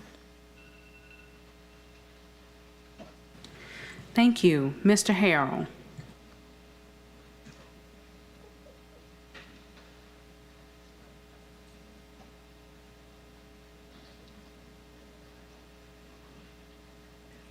Hello, board. My name is Jack Harrell. I'm a 1981 graduate of Capitol High School, and I'm also an officer in the Capitol High School Alumni Association.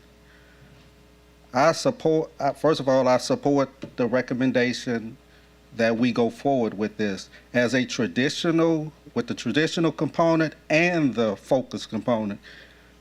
When this program got sold to us, when we were approached to talk about it, the focus component was the key thing that made a lot of us buy into it. Otherwise, we could have stayed with the state. You talk about the traditional thing. Well, guess what? Actually, the traditional component is presently doing well.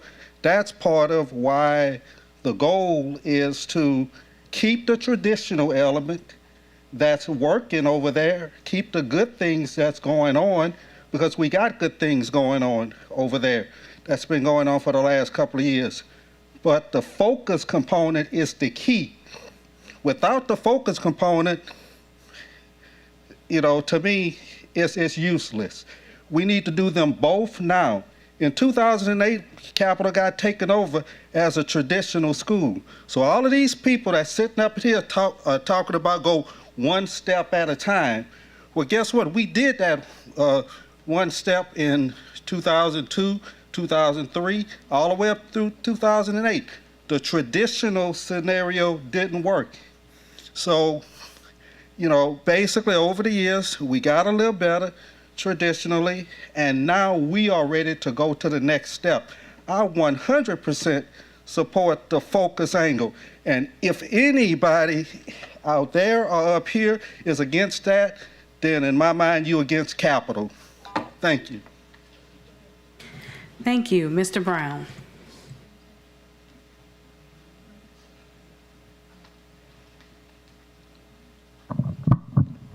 Good evening, everybody.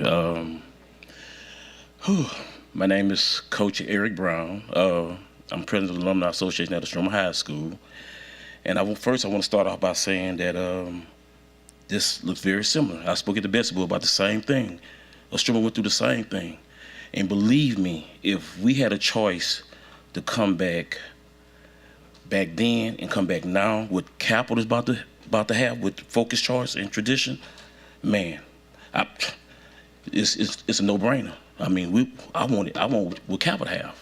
So I mean, if the Capitol people don't want it, again, Ostroma will want it. Okay. I go to all the schools. And I go to all the charter schools. And guess what? They trying to figure out focus choice. They trying to figure out how they can bring in this same type of thing. I mean, they bring me in, let me have a conversation with it, and I don't have a clue, But I know one thing, it's different. And I know, and I'm gonna say this too, the worst thing with Ostroma, we thought Ostroma was gonna come back the same way like it was. Well, guess what? That'll never happen.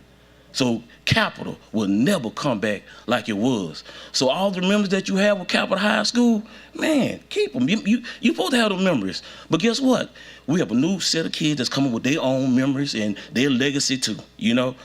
So, I mean, it's disappointing to hear people speak against the focused choice. I mean, we cannot keep doing the same thing over and over again. And I mean, this has been like 14, 15 years. You know, and I was thinking, you know, when Friendship took over Capital, you know, at first we solicited them first. We was hoping, you know, that they would come to Estroma. Thank God they didn't take us. Okay? Oh my goodness, thank God they didn't take us. Because guess what? We'll be going through the same thing Capital High School going through. And I mean, that's my family, that's my friends. I mean, my family from the Park, East Town area. I mean, Capital is my school too. I mean, I didn't graduate, but that's my school. That is my school. So, I mean, we just got to think about it. I mean, are you for the kids?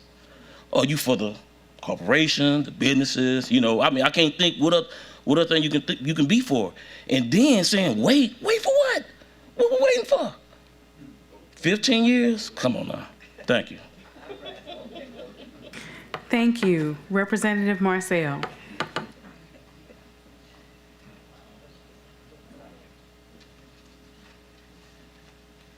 Good evening. Thank you all for allowing me to speak. And Mr. Brown, we do not want what Estroma has.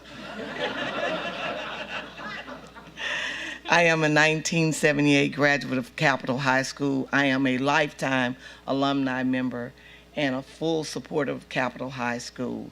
One of the things that I heard over and over again when we start talking about taking Capitol back, and this is not anything new. We've been saying this for years and years and years that we wanted our school returned, and we could not get that done. One of the things when they started talking about a hybrid model and focus, we did not want our traditional kids left out. And so to bring these two together, I think is important. I think what you're hearing, I don't think anybody in the audience really doesn't want it to happen. I think there's some pause on how does it happen and to make sure that we get it right. I don't think anybody out here wants to say, you know, we don't want Capital back as a focus group. I think what you heard was we want to make sure we get it right. And I certainly want to make sure that we get it right for our children. I have a great grandson that attends Capitol High School, so I'm invested in Capitol High School.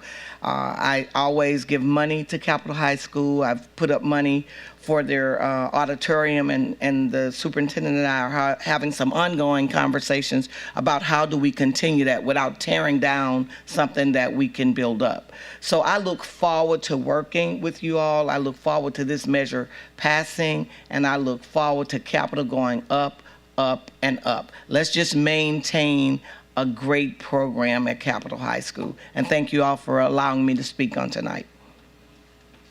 Thank you. Ms. Corley.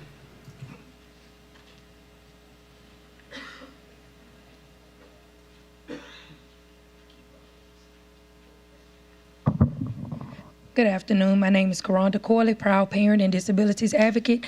I am so in support of Capitol High being back up under EBR school system, and I am in support of any and everything that is going to be inclusive for our children with disabilities. So I am going to reclaim the 2 minutes and 40 seconds for the next agenda item and just tell all the alumni I look forward to being a part of your steering committee for Capitol High. Thanks.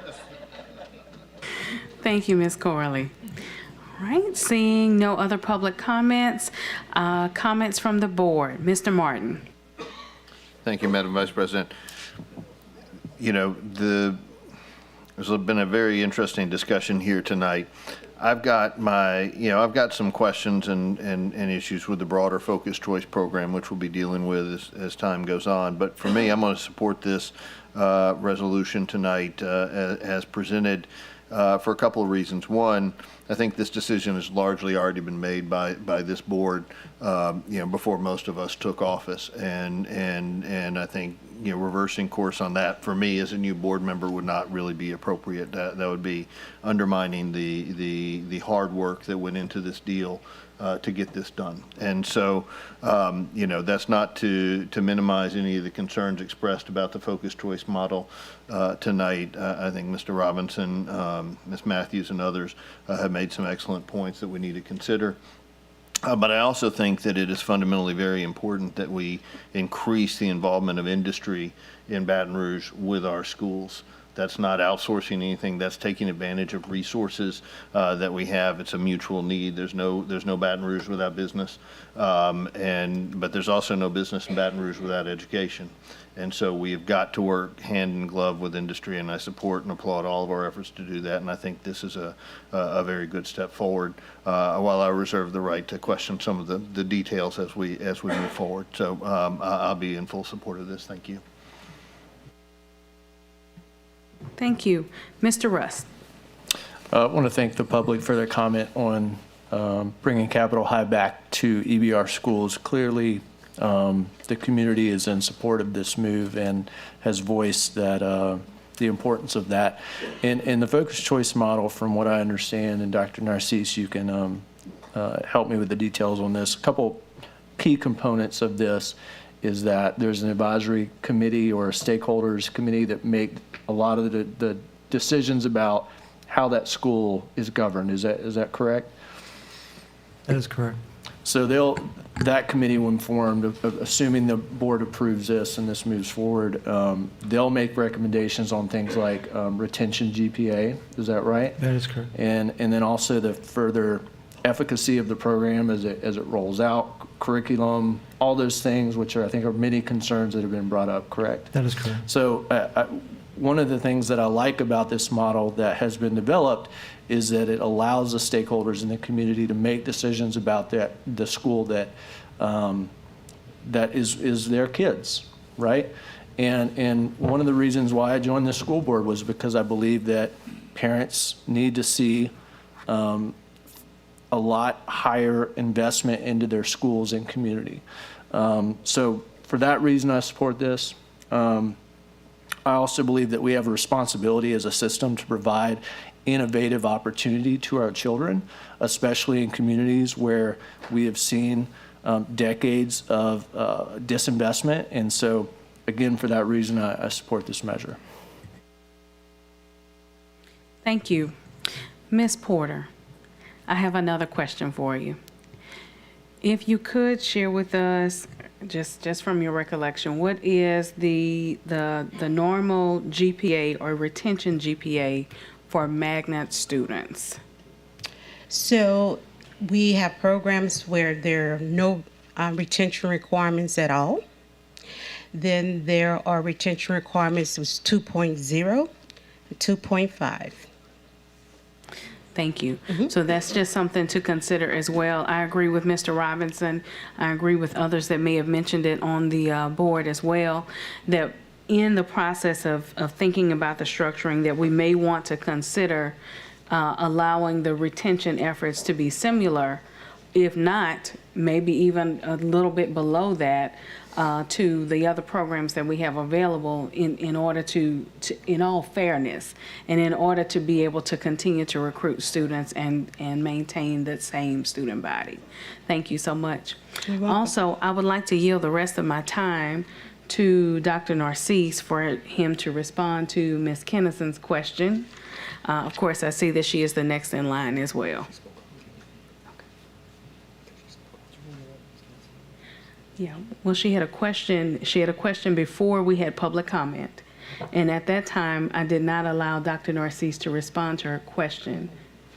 So that's why I want to give him the opportunity to answer her question. Yes, I can do that. But does Ms. Kennison want to, if you have an additional question, I can wait for your additional question. You're in the queue, so. I do have an additional question. If that's okay, if I can respond all of them. The petition that was signed by over 5,000 people, is there someone that who's seen that? I can ask a question. Is it you? Can I ask? Who's seen the petition that was signed? What was the avenue to get those signatures, and And what did it say specifically on the petition to return it as a focused choice school? That's Yeah. a I can respond to some of that. Actually, I'm a part of the alumni, and I know an email was sent out in regards to a portion of that petition, and we could have signed that way. So there is mention of it returning as Oh, with yes, back focused to the- choice as back to the- as part of it. And was there any explanation of what I focused choice can't recollect means? all of the details, but as far as you question the method on how the signature was obtained, Okay. that's what I can answer. Okay. Oh, Yes, but somebody is And I can coming up. My question is more specifically if focused choice was a Yes. part of that petition. Yes, That's and important. we had to be specific, Board Member Kennison, to the Betsy Board.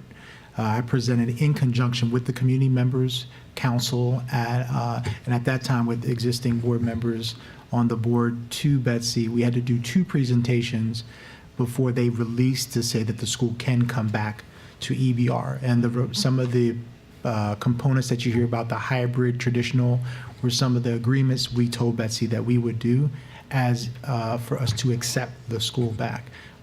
Betsy also held with the state superintendent and ourselves community meetings to let the community talk. We spoke to Alumni Association, and then we can have some of the community members that you heard speak tonight. They can give you more detail to that, but they had about, I thought it was 5,500 signatures, is that right? I attended all of them. And I think Board Member Lannis, President Lannis was there. He was at all the meetings as well. And then we created the model, and then that's how we brought those to the board. So the signatures that are on there, is it safe to assume that the majority of the 5,000 people who signed that understood that what was happening, not just to return it to a traditional school, but that the focused choice model be implemented? That was clearly on the, so like I could look yes. at it and call Yes. one of those people and they You would. can call it Board Member Kennison, and also you can go back to the video to see the actual presentation we provided to the state superintendent, the Betsy Board. In conjunction, we all did it together. Okay, thank you.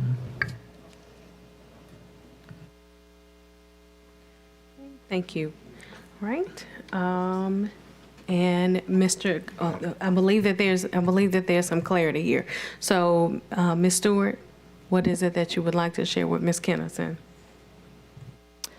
I wanted to share with you that I do have some information that I can give to you through the email generation. As I was telling you that I'm a part of the alumni email, and within that email chain, there is information that talks about that in regards to the Betsy meeting and the returning the capital and dealing with the focus choice. So I can send you that information. I have it.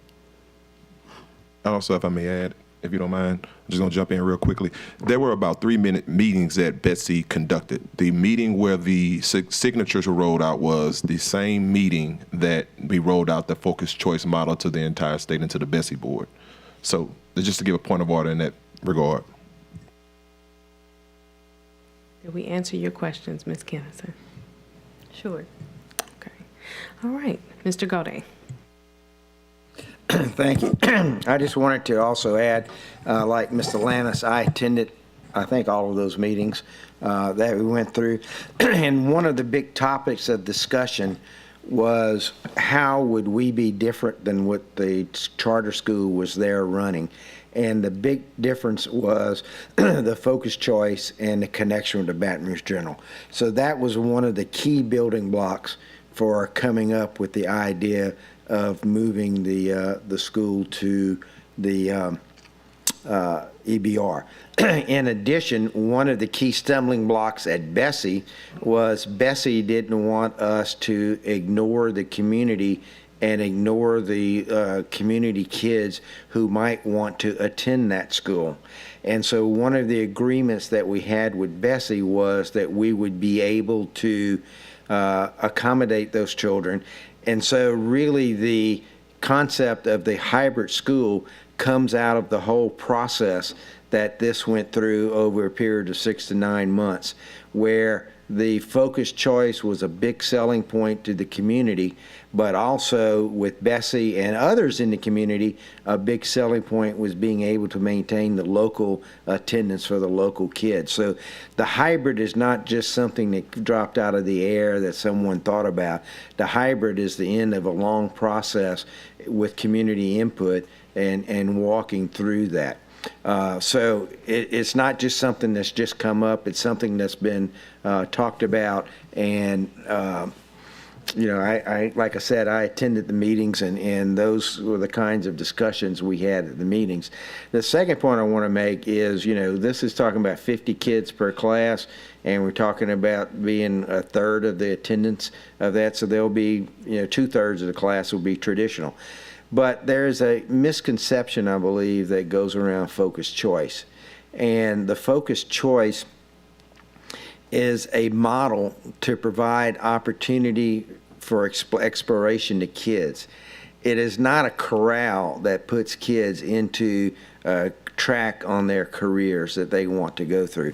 I attended some of the focused choice schools. They weren't called focused choice, but they basically were the same kind of thing. They had a different name in Miami, and went to some of those, and one of them went to was the performing arts. And they had a tremendous performing arts program over there at that school. The whole school was performing arts. But when I went and talked to the individual students, about a third of the students were planning on going into law, and about a third of the students were planning on going into medicine from a performing arts school. And so, don't get into any parts of your mind that if you're in a focused choice on a track, that has to be the career you go into. Is providing you exposure to those careers, but at the same time, you're still also taking all of the basic courses that you need to take. And even within the focused choice schools, there are other options for, in the scheduling process, other options for other electives that you can take outside of just the focused choice school. So some kind of way this image has gotten to be the focused choice is I got to make this decision at coming out of 8th grade of what I'm going to be when I graduate from college. And that's really the wrong thing. But there are so many kids. I went to the job fair, not job fair, but the career thing that we had at the LSU Ag Center, which was tremendous. And just watching the 1,100 kids, we had 1,100 kids come through that program, watching them understand what are some of the opportunities in these various fields that they had no idea those opportunities existed. And so I just don't want to get caught up with focused choice being constraints on the ability to kids to pursue their dreams, because my goal is to have every kid possible to be able to pursue whatever they want to pursue. But that's really the image you ought to have. This is more of an exposure type thing. And look, taking scientific courses in medical focus, those same scientific courses will transfer to lots and lots of different STEM applications in the world. As you go through this. So a lot of this is teaching you how to think. It's not teaching you necessarily direct skills that will directly, no kid coming out of high school is going to go perform surgery. Okay, it ain't going to happen. But a kid coming out of high school with a real background in how the scientific method works, how to do math, how to do all these things, prepares them to pursue pretty much any career they might want to pursue, particularly in STEM areas. So I just don't want us going too far down that path without really understanding that how the focused choice really works. And I'm out of time. I'm sorry. I apologize. Thank you. Mr. Shamlin. Yes, several board members referenced Bessie's return, Board of Elementary and Secondary Education's return to the school with conditions. For specificity, if you want me to tell you what those 4 conditions were, I can do it right now. It took me a little bit of pulling, but I had to make sure I found it. By the way, our board approved or accepted these conditions in September of last year. The conditions were that Capital High School must be allowed to, that all current students enrolled at Capital High must be allowed to complete their high school career and must be allowed to do so on their chosen graduation pathway. That's the first stipulation. The second, all current employees must be given an opportunity to interview for future positions at Capital High School within the EBR school system for which they are qualified.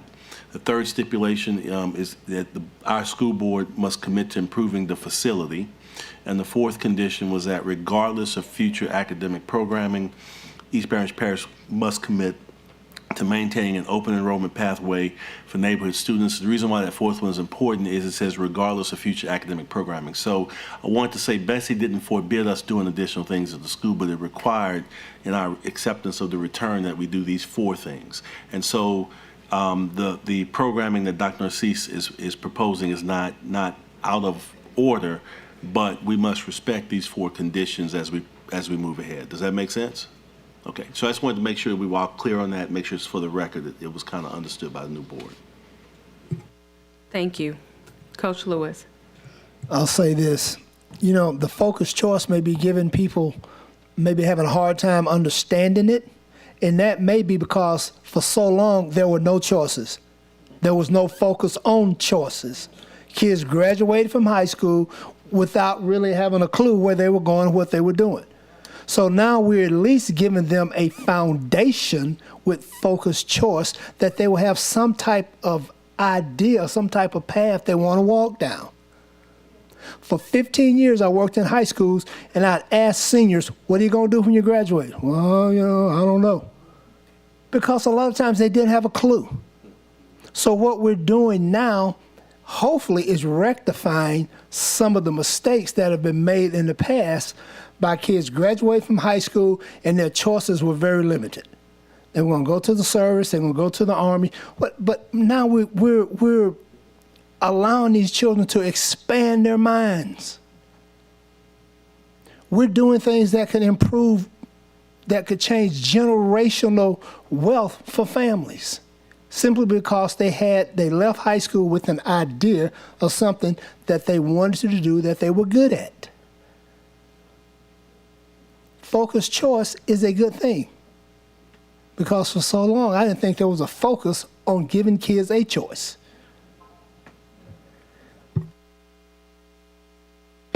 Thank you. Are there any other comments from the board? Seeing none, we will entertain a vote.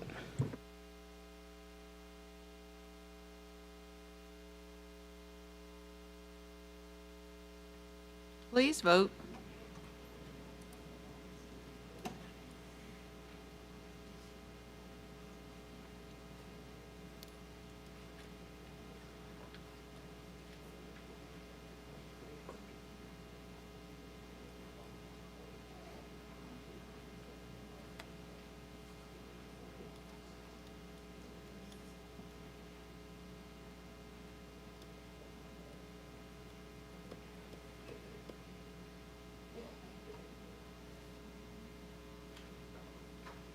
Has it popped up for y'all?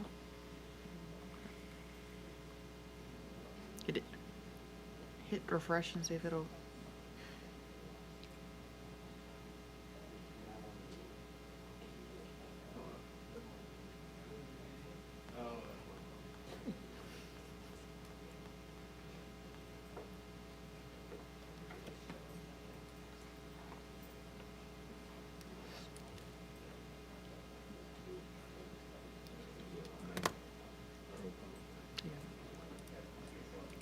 Motion carries.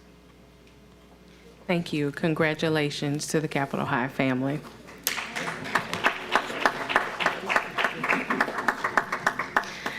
Item 3, J.K. Haynes.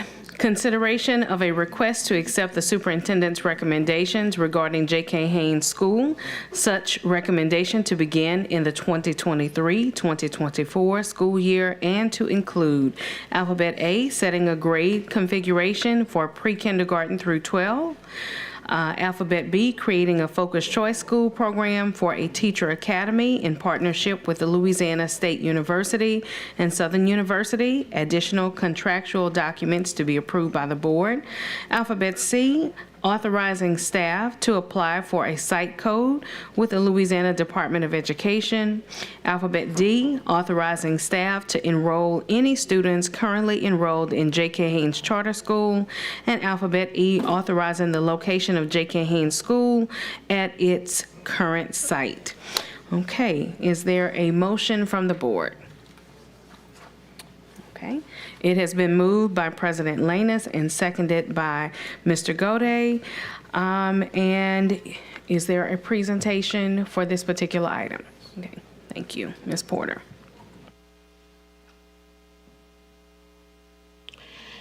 So as it was introduced, the J.K. Haynes model will focus on a teaching model, a teaching academy, I should say. But I want to just give you like a little overview about J.K. Haynes. It's been a direct charter-run school since 1997, and it was named in honor of Dr. John K. Haynes, who was a pioneer in sickle cell research and also worked with medical facilities. It is one of the oldest charter schools in the state. However, in December 2022, J.K. Haynes surrendered their charter to the East Baton Rouge Parish School Board. Excuse me, Ms. Porter, I'm sorry. If we could also ask the Haynes family to join you for the presentation?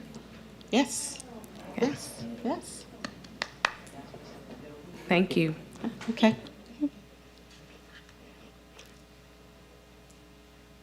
Especially for this slide. So it was very important for me to recognize the wonderful work Dr. Haynes did for Baton Rouge and for the Scotlandville community. So for a moment, I am going to turn it over to Mr. Brickhouse, who will discuss the superintendent's recommendation. All right, so turn this up a little bit. Consideration of a request to authorize J.K. Haynes to operate as a public school under the local education agency of East Baton Rouge Parish School System for the 2023-2024 school year. We'll want to look at it in the following 5 categories or 5 areas. Grade configuration, a grade configuration of pre-K 12 to make sure that the school system, operates secondary schools in grades 6 to 12. Also to establish an early childhood center that treats 3rd and 4th grade students.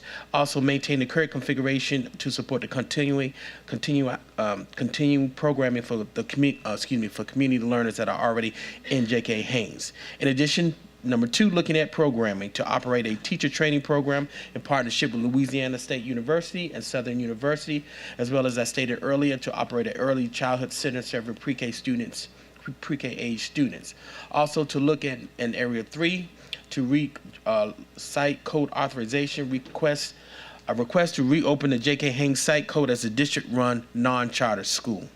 And then 4th, attendance zone, to look at it as a non-dedicated attendance zone for which the student is, because the school is a focused choice school with a mission. So the school is not going to have a dedicated attendance zone, but it will have a focused choice admission requirements.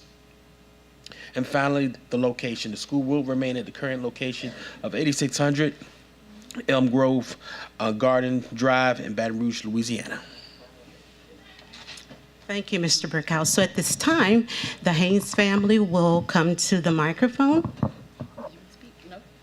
Good evening. My name is Kimberly Haynes, and I'm the director of J.K. Haynes Charter Schools, and I stand here on behalf of my mother, Diana Haynes, who was one of the founders with my father, Maurice Haynes, the board of directors, and we are excited and eager to enter into this partnership. For those of you who don't know my grandfather, those of you who do know my grandfather know how tremendously powerful he was in the educational arena, and he was a huge equal rights advocate for teachers of color, making sure that they had everything they needed to enable their scholars with the best of the best. Just a point of clarification, the Dr. Haynes that you referred to is my uncle, J.K. Haynes Jr., who is a professor at Morehouse College, so he would be happy to see that we were honoring him and his legacy. But he stands on the heels of and the shoulders of my grandfather, J.K. Haynes, who was a huge educator in the state of Louisiana. We just celebrated our 25th year anniversary. We're excited about 25 more years. We have a committed staff, some of which are here, and I would like to recognize those staff members and administrators who are here. We are a family, and we are ready for the next 25 years in this focused choice model, because it could not warm my heart more to see that said, we are specifically gearing it towards teaching and leadership, and that's the pillars of what my grandfather was about. So we're excited about continuing the legacy of J.K. Haynes, and we're excited about this partnership. Thank you. Thank you. I believe that we have representatives from Louisiana State University and Southern University as well in regards to this item. If you'd like to stand, and if you would like to give a comment, feel free.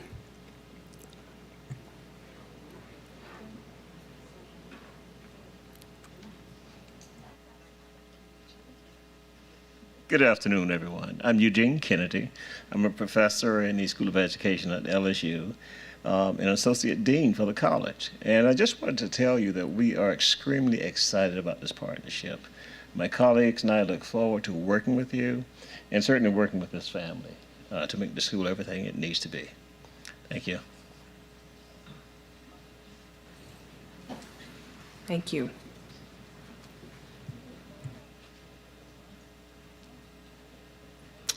So just as the Capitol High site, the focus choice model is based on a very small group of students, 50 per grade level. Eventually it will phase in grades one at a time, and the sixth grade will be phased in at, the sixth grade will attend J.K. Haynes in the fall of 2023. So the Teaching Academy, as was mentioned, it was a way for Southern University and LSU to create a pipeline of teachers. There's been discussion even about, people, paraprofessionals in the teaching field. Once again, the admission is open, you apply, and the purpose of the way the curriculum is set is to help students explore options in the teaching field. So we are just basically trying to address a critical shortage. I know you possibly heard it's all over the nation. We need teachers, we need bus drivers, we need people to come into our schools and who want to teach our students and teach them in the way that they will learn. And so that's what this program is all about. So the alignment with LSU and Southern is designed to have people who are specialists in their field, like Dr. Eugene Kennedy and others, who will help us to build this program, this model. Vice President Powell, can I also just recognize one other person? They would be like our secondary partners, but Laura Vincent. Laura, is you in the back from Teach for America? We spoke to her as well to help support partnership. As you know, they've done a lot of work across the country, and so there's a lot of resources we have in Baton Rouge, and we're trying to capitalize as we create an opportunity to create more teachers in our pipelines. Just wanted to recognize you there. Thank you. So the timeline is very similar to the one I shared before. What our plans are is to make sure that parents know that this process will take place and to educate them on what the intent of the focused choice school is. And then if for some reason they decide, in which we hope they'll stay at J.K. Haynes, that there are other options in the East Baton Rouge Parish school system.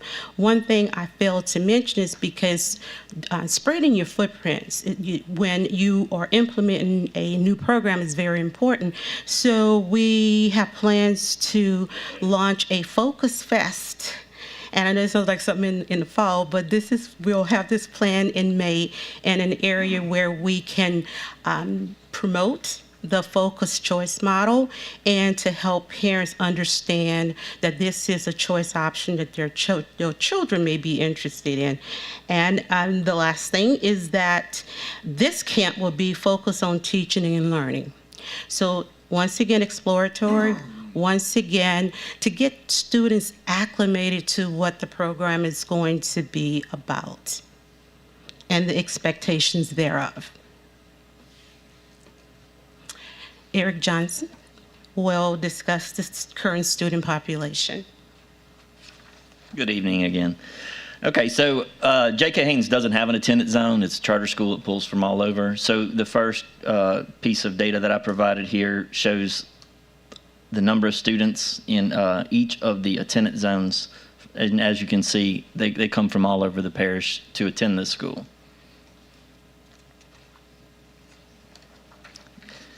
Second piece of data that I provided is the feeder pattern data.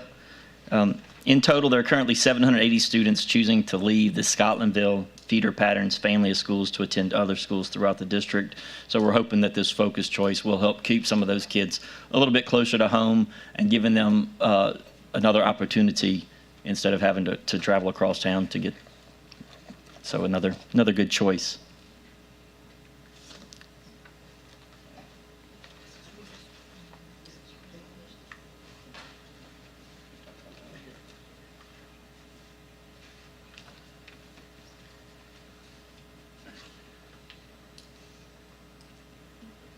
As Mr. Brickhouse mentioned earlier, one of the several of the items that we are focusing on is the site, a sponsor site for the Louisiana Department of Education, and also to the facility. And then finally, requesting that when the school is reopened as a Baton Rouge school, that we have a new site code for J.K. Haynes.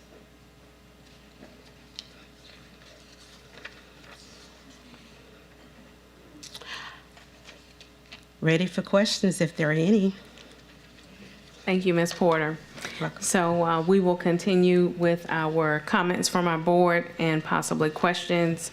And I was kind of hoping to be the last, but you know, this idea makes me super excited. My absolute passion, of course, in life is helping teachers to be better teachers. Also, I want to say that J.K. Haynes has been a pillar in our community for a very, very long time. These ladies, Miss Haynes and the other Miss Haynes, knows that I've shared with them before how when my son was in elementary school, I always wanted to try to get him in that school. He was always on a waiting list, but I knew of their history and also the exemplary teaching that went on at that school. So I think that it's definitely a testament to their family, a testament of our community as well. And then also just to share, as we continue to prepare for this school, in seeing that there are organizations such as Educators Rising that allow for a platform for students to work towards becoming teachers. There's also another university that I would love for us to include in this process, and that would be Reach University. So Reach University does assist with online programming for paraprofessionals to work towards becoming teachers. So I hope that we will also engage in conversations with them as well. Thank you so much. You're welcome. Mr. Langus. Thank you, Madam Vice President. Well, first, I have to obviously acknowledge the Hayes family. You all have not, as she just said, been pillars inside of this community. The school has done phenomenal things for a lot of families and helped a lot of people grow and become productive citizens. So that goes without saying that we tip our hats to you and thank you for entering into this phenomenal endeavor with our school system. However, I did want to address something because there's been a lot of concerns placed around GPA standards and things of that nature. What I would say is this: when you think about academics, there has to be rigor that matches what we expect from our students. And for anybody who does not know what rigor is, I just want to give a quick blurb. Rigor, or academic rigor rather, refers to a certain standard of excellence that teachers and administrators expect from their students. Examples of this is students learning more, producing research-based projects, reading more in-depth, and taking harder tests. The state is always going to lift the expectation for every student because we are almost last in the country. If we don't set the standard as the capital city, what we expect from our students, and everybody around the state follows our lead, that says a lot about us. We have to push the totem pole. We have to push our students. Having a competitive edge inside the classrooms is not a bad thing, because I can guarantee you this, as the parents we serve around this community, there's a reason why they're searching for better options, because they expect their students to have more and learn more inside of our school system. I always say this, and I'll end right here on this. The single biggest investment a parent can give us is their child. We give them a return on investment by pushing them to excel and go further than they have ever imagined in their lives. I saw this for myself when I was in school. I got to go to some of the highest performing schools when I was in elementary in my foundational years. When I got to middle school, that changed because I wanted to go to school with my friends, whereas my mom wanted me to go to the better school, which at the time was the highest performing middle school in the city. That's where you understand the challenges when you start to push back against rigor. For me, I want the best for every single child that walks through our buildings, that walk through our schools, and I know our board does too, and that's what we're going to continue to push towards, adding rigor that adds benefit not only to our students' lives, but to their families. Thank you. Thank you. Mr. Russ? I'm good. Thank you. Mr. Lewis? Again, I want to say thank you to the Haynes family. I'm not from Baton Rouge, but J.K. Haynes was the first time I've ever heard of a charter school. When I moved here, I knew nothing about charter schools, but there was always J.K. Haynes. And you talked about your grandfather and him being a pioneer and being someone who understood how important it was to educate African-American children, all children, but African-American children in particular. I want to say something. I kind of want to frame my comment in its historical content. In January 2000, then President Bill Clinton gave his final State of the Union address, and he addressed 21st century Americans. And he said that he would hope that every child started school ready to learn and kids graduated from high school ready for success. That was in 2000. This is 2023, and we're still trying to figure out how to get there. In doing so, the gentleman in the back, Mr. Kelly, I think, from LSU? Kennedy, I'm sorry. This is going to be a teacher school. Kids don't learn the way they did in the past. They're wired different. Teachers can't teach the way they did in the past. So you have a tremendous opportunity at this school to change the way we educate children completely. You have an opportunity to look at these children and look at the things that make them unique and educate them around their uniqueness. And don't use measuring tools that are designed to educate people that they don't look like, act like, or grow up like.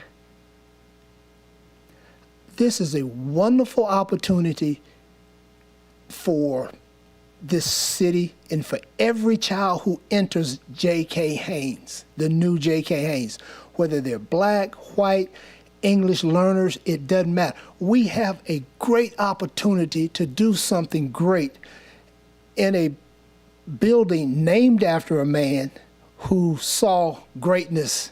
Now, I didn't know your grandfather, okay, but I guarantee you he had a vision for greatness far beyond anything that you've reached so far. Thank you for what you're doing and much success. Thank you. Thank you. Ms. Kennison? What is the school performance score for J.K. Haynes? Do we have that information, the letter grade? Do you have it on you, Mr. Eric? I do not have that on me, We Ms. don't have it. Kennison, but we can. Can we look it up on the internet, perhaps? We can look it up. Yeah. Just give us 1 minute. I think, Ms. Jones, are you taking a look?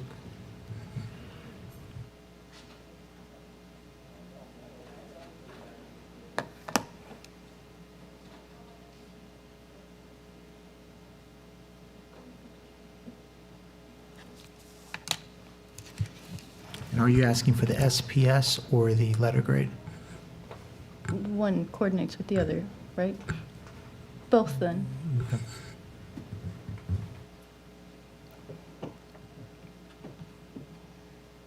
We're just verifying before we tell you. Sure.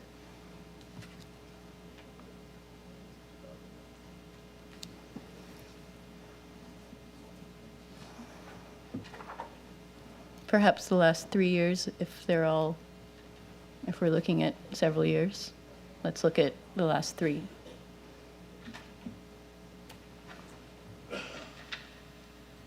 It's in a magazine somewhere, right? Yeah. It's in lots of places. I just don't know it. In the charter report, do we have that?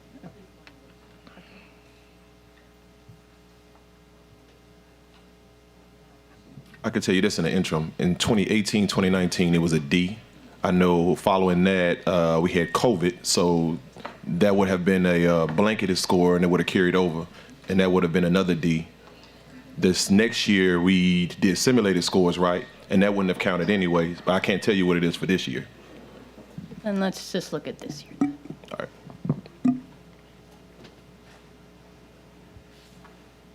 Let's see if we can find it. Well, while we're waiting, I'll go ahead and just complete my thought, assuming that it's not an A or a B or a C. Several weeks ago, we committed hundreds of students to stay at a failing school, to stay at a school that's not properly educating our children. And the way charters work, from what I understand, if we're not doing right by our children, then, and we can't improve the school, then they should go to a school that they can get a proper education. And it's nothing against your school by any means or the people in it. It's about the children that are there. And so we missed that chance to do right by the kids a few weeks ago. Assuming whatever this letter grade comes back as, we have a chance to kind of make up for that a little bit and make sure kids are taken care of. I know that there's talk of, sweeping huge changes, but that's convenient to talk about, but we know that change happens slowly. That's all. I'm just waiting for the answer. Oh my gosh, this thing is so stupid. I hate this computer.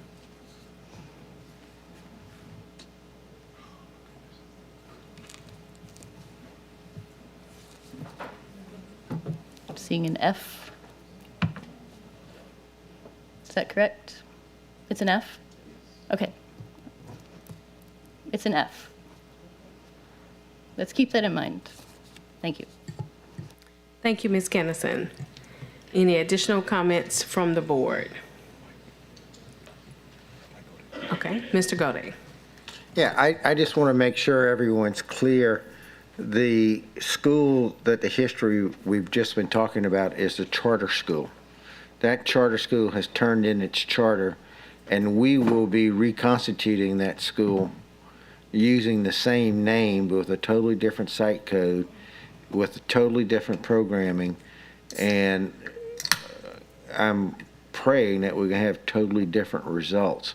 So basically, the charter school that had the score of an F will cease to exist. And not basically, actually.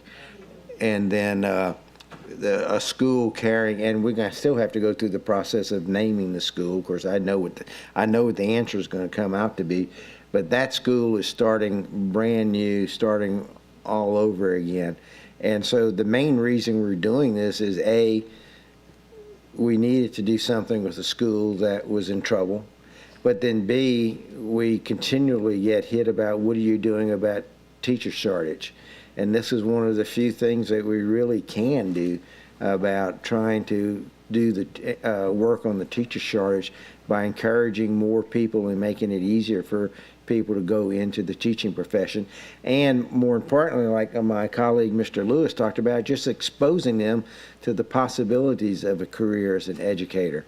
Like Ms. Powell and other, Mr. Lannis was also an educator, and others on this board. So I think that's the whole thing we're going through, and the whole thing we're talking about here is starting fresh, starting with a brand new school, and doing these things. And we're not consigning kids to a failing school. we're taking over a failing school and trying to make it much, much better. So I just didn't want anyone to be confused about we were just taking over a failing charter. We're not. We're taking over a school and we're going to run it as a traditional school with a focused choice model. Now, I do have one question on go ahead, sir. I just wanted to give some information that was requested.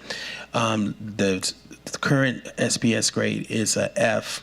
In 2020, the year that the grades didn't count, would have been a D, and the year before that, I think it's 2019, was also a D.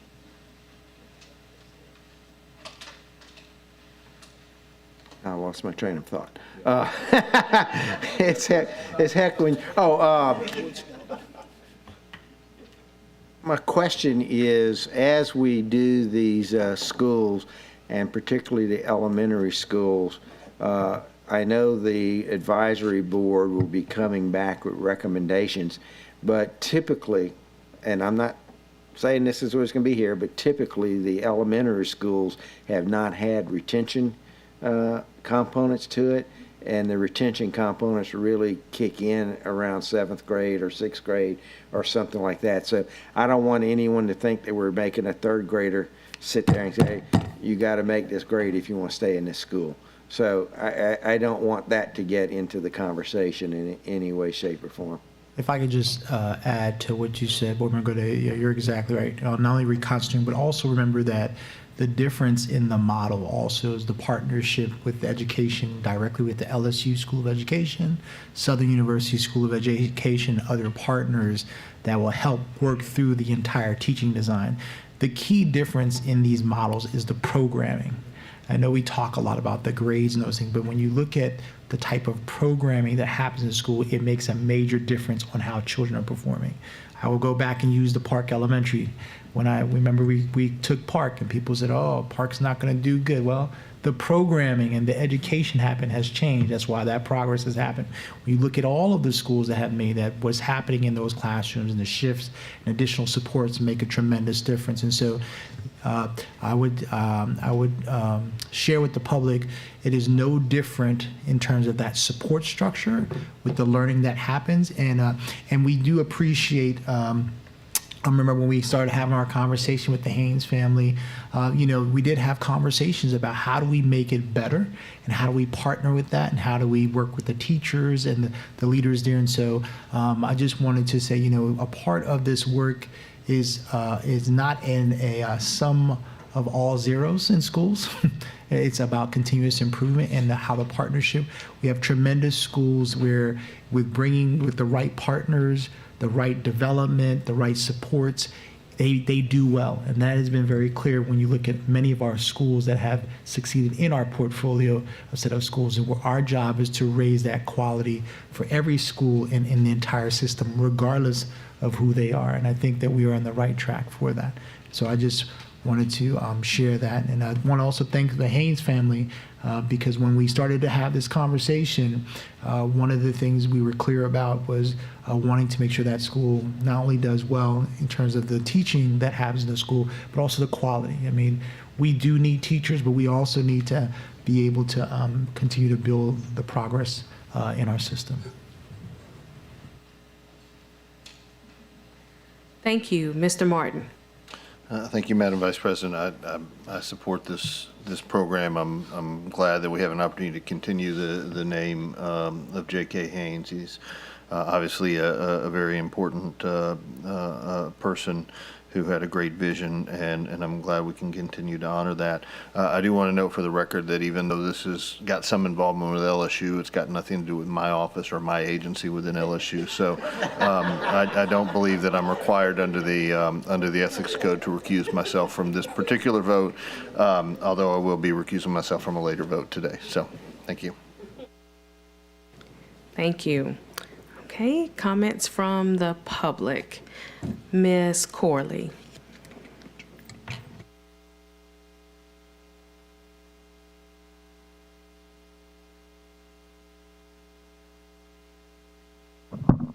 Karonda Corley, parent and disabilities advocate. I can't say enough about J.K. Haynes Charter School. I had the pleasure of knowing the family and the vision that they had when they started the school, and the vision of how it actually was implemented. Part of how they lost their enrollment was when Elm Grove Apartments closed down. The apartments was condemned. And so that more than 80 unit apartment complex actually dispersed families out throughout Baton Rouge City. So when we talk about this school and what this family has done, there is nothing that I can say that will measure up to the wonderful things they have done. When I say this school actually provide every single child with their school supplies and their book sacks. This school has provided every single family member with supports and resources. This is what a school is supposed to be about. The only thing the school did not have was all the funding that they needed to have programming for all the children to benefit. But when we talk about inclusion and making sure that children with disabilities are not segregated, this school lives it every single day. See, you had to know Mr. J.K. Haynes and Mr. Maurice Haynes, Miss Diane Haynes, Kim Haynes, Oron Haynes. You have to know that family to know that they don't believe in segregation in any shape or form. And to know that family is to love every single person that walks this earth, whether they going to heaven or hell. You have to know that this family really and truly love, and they exuberate love, and they make sure that every child there, every staff member there know that they are loved, know that they are there to make a difference. That is what a school is supposed to be about. That is why I actually speak in support of J.K. Haynes returning back as a charter that is going to build future educators, because education and being an educator is a calling. That's a calling. It's a real true ministry. And that school, there's no other school that I can think of that can do it better than J.K. Haynes. So please bring them back, keep them, give them any and every support that they need, because they actually have every single thing that a school should have and then some. Thank you. Thank you, Ms. Corley. Judge Johnson.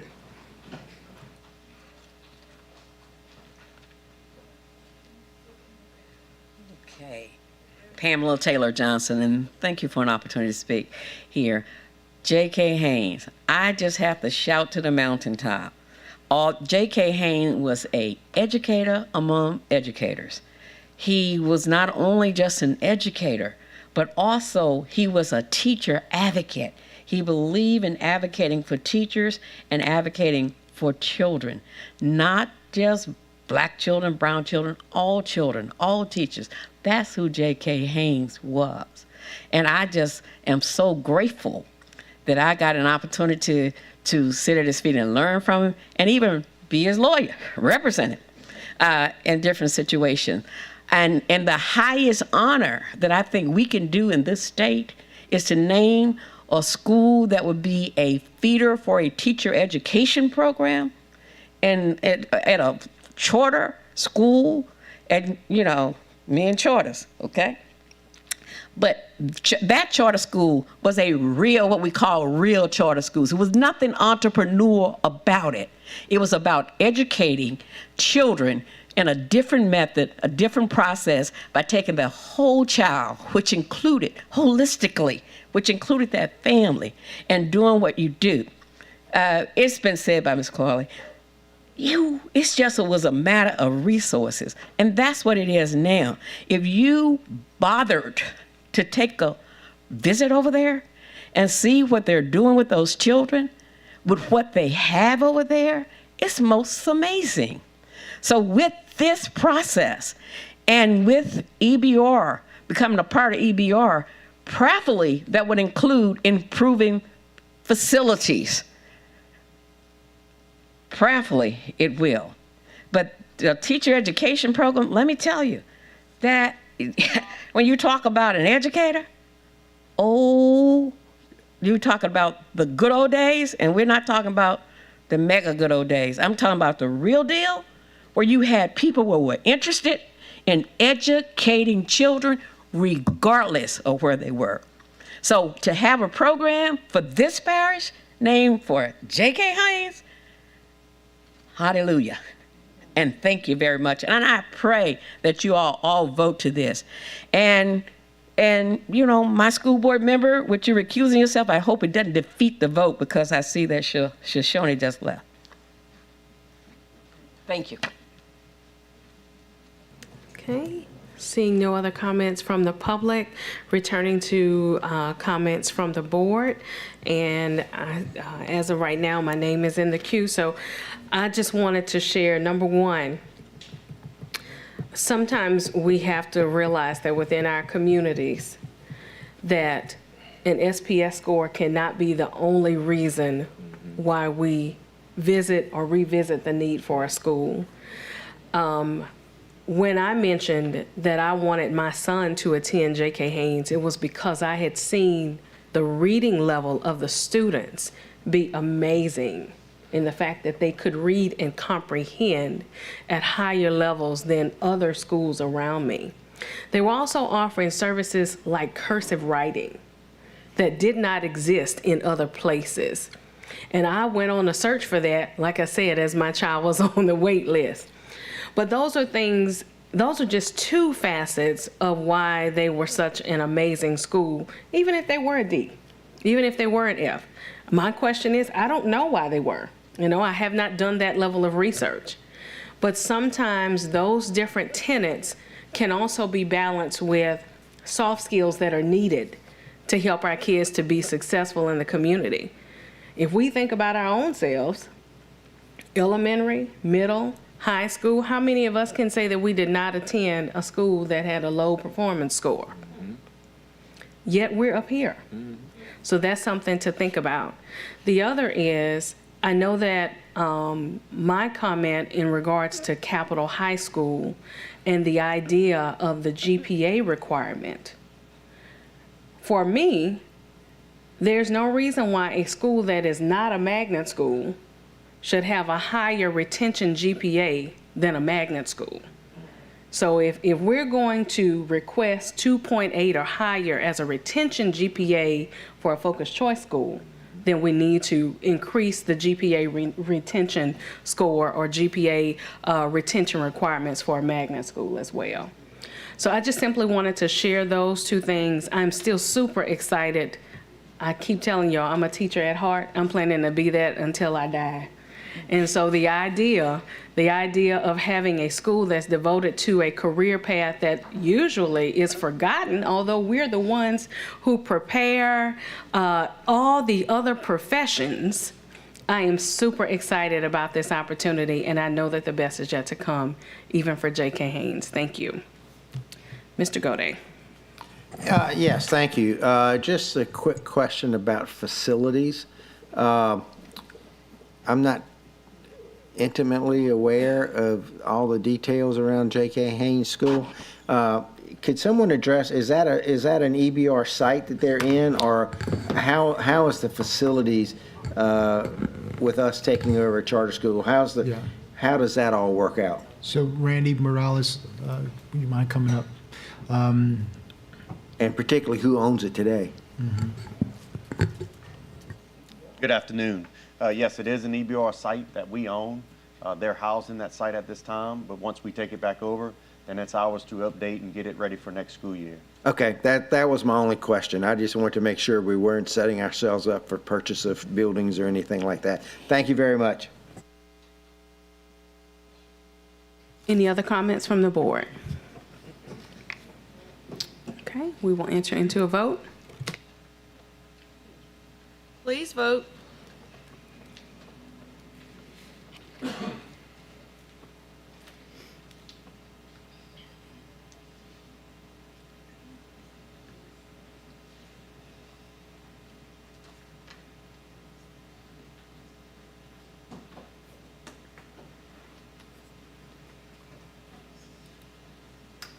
The motion carries. Thank you. Item 4, BR Flame, classroom expansion. Consideration of a request for the approval of the design and construction of a 4-classroom expansion at BR Flame. Strategic alignment, student achievement, funding source, general fund. Is there a motion? Okay, it has been moved by Mr. Ballou. Is there a second? It has been seconded by Mr. Lewis. We now have comments from the board.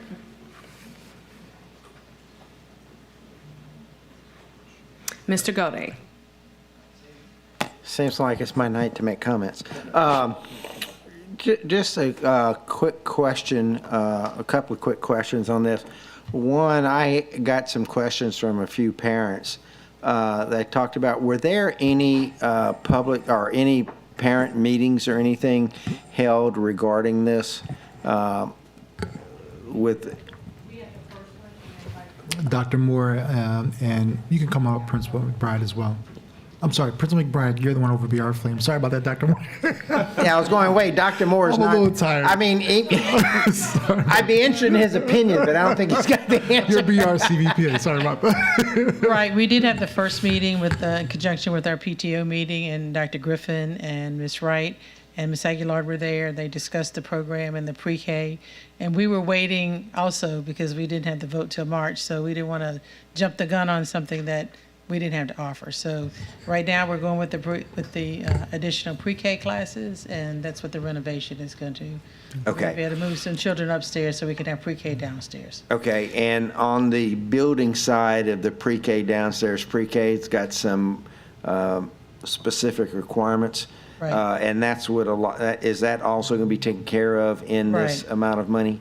We've had several meetings with the architects and with the Mr. Morales. Mr. Morales and Ms. Spalding.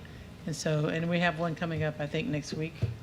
Good. Okay, thank you. I was just trying to make sure the i's were dotted and t's crossed through all the things. Because there are some things that, especially the 3-year-old pre-K, that they'll be doing some changes, but we have that one covered downstairs.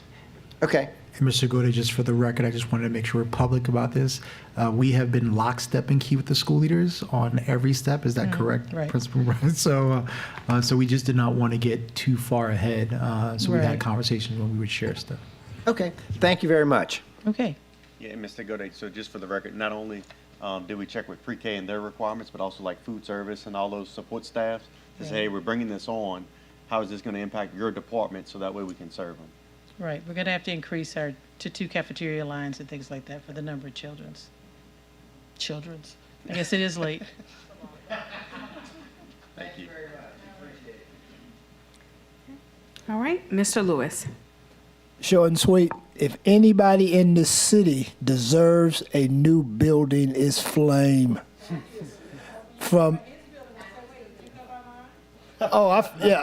He's tough. He can handle it. Well, whatever we can do for you, it needs to be done. I remember from down on East Boulevard to these up. You guys need whatever you can get. Okay.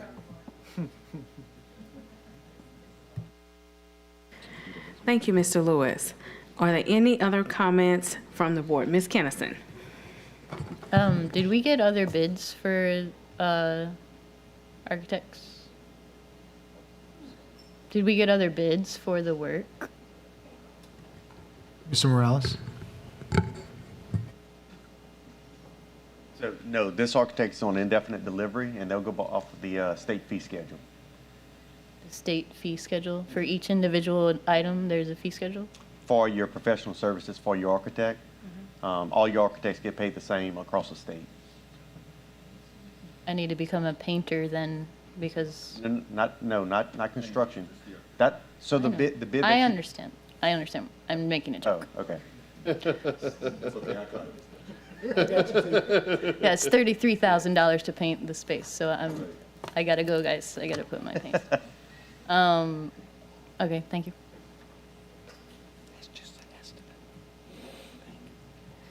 Okay, we now move to comments from the public. Ms. Matthews. I am not against the renovations. So many of our schools are falling apart. I do want to be leery about fixing up schools outside of the tax plan, especially when You have schools such as mine who have one of our classrooms, the wall is falling down. Our school was built in the Cold War and has not had a single renovation outside of the student office that was built, I guess, for shooters. But we've had no renovations. We're up in the tax plan in 2028, and that's like to get a fence on the outside, again, for active shooting situations, but not a true renovation. You have schools that are falling apart, and they had a renovation like, what, 5 years ago? I understand adding children, but we have so many schools that don't have roofs. The walls are falling down. We have holes in our outdoor walls where the wasps just come in constantly, and bee stings cause, major allergic reactions. I mean, we just have so many things that think we should be sticking to the tax plan. I'm not opposed to this. It's been discussed. It's been on the plan. But I think moving forward, we need to stick to the tax plan and make sure that our dollars are being used in that order. Thank you. Okay, seeing no further comments from the public, moving back to comments from the board, Mr. Lanus. Yes, thank you, Madam Vice President. I'm actually glad you made that comment, Ms. Matthews, because contrary, I actually think a little bit differently. I think that we have to reimagine how we look at the tax plan because we have projects just like yours. I'll give you an example. Over the course of the last few weeks or the last month, I had an opportunity because school board member Russ invited me out into his district, and I viewed 2 of his schools, one of which is one of the highest performing schools in East Baton Rouge Parish, which is Shenandoah Elementary. Yet that school has not had any renovations since it has been built. In fact, they have like 6 T buildings, and they're literally falling apart. When we walk those T buildings, certain areas on the floor, if you press down too hard, you can almost fall through them. Some of them, you have AC units that are out. Now, obviously, they're being maintained from the district's point of view, but there's only so long you can keep doing temporary fixes. And this is the reason why I have not only been meeting and talking to other board members to see what their propensity is around revisiting the tax plan, but also talking to the superintendent and making a request that we go back before the oversight committee so that we can see, is there any room for us to make some small level adjustments so that we can fix the things that you're talking about. Now, we're talking about reworking the tax plan to just fix one whole entire school? No, but we are talking about smaller projects. If there's a school in a classroom where the ceiling is falling in or the walls are falling apart, that's something that needs to be addressed. So if there's a situation where the floor may have some problems and it's a continuous concern and we just keep spending money on temporary fixes, those are the types of things that we need to try to see. Is there room for us to reimagine what the tax plan looks like so that we can cover more of our schools? I just want you to know that I hear your concerns. I absolutely do. And I'm not saying that we go outside the scope of the tax plan. I say we can still stay aligned to what it is that we already voted on, but I do think that there is some tweaks we can make so that we can fill in some of those smaller projects and that it's not coming out of our general fund. But amazing comment. Thank you. Thank you. Mr. Martin. Thank you. Mr. Morales, could you come up, please? This is the first time, I think, in the past 2 months that we've actually voted on a real construction contract, so I just want to get some clarity for myself and following up on Ms. Kennison's questions. So right now we got name of vendors, Coleman Partners Architecture, and then TBD, because the actual construction work will be bid out, correct? So this $1.6 million that's there, that's the estimate of both the architecture fee for Coleman Partners and the actual construction cost that will be awarded through a competitive bid. Correct. Right. So all those prices for the painting and whatnot are all estimates right now. Correct. And I'm sorry, I apologize, because I thought about it after the fact. I should have put the state fee calculator that I used to get the A&E fees also in that as backup documentation. And I'll do that next time. I'll do better next time, so sorry about that. No, that's fine. But the architects, you're right. The architects get paid what the architects get paid on state projects, public projects. That's just what it is. We don't have any option around that. Then my question is either for the superintendent or Mr. Shamlin. So will the actual construction contract after the bid process come back to us? Do we have to vote on that? Or is this all the authorization necessary for that contract to be signed? Generally, we'll bring those contracts back to the board. Yes, sir. Okay. So we'll see, because it's always possible. With the recommendation, Board Member Martin. when they go through the bid process, the RFP, then we'll make a recommendation. Right, yeah. That the You'll- board you'll- ultimately gets to decide on. Right, we're not sitting there evaluating all the different bids that are received. Y'all, the professionals will do that and say, hey, this is the best bid. And so we'll get that, because it's always possible that the architects just misestimated, and it's not at all unheard of for the bids to come back higher than the project budget was. And so we'll revisit the issue at that time and determine what to do whenever those bids come back. Okay. I just wanted- And typically, I try to provide a safe number, so that way we don't go over budget. So that way I tell you, hey, it's 1.6, but then it comes back 2 million, you go, hold up. Right. We're way off. Where did we miss the mark? So we try to get as close as possible and build in a little contingency. There's contingency built in here too, for any overages that are unexpected. Okay, thank you very much. Thank you. Okay, thank you. Right, and I waive my opportunity to speak. Are there any other comments from the board at this time? Okay, seeing none, we will enter into a vote. Please vote.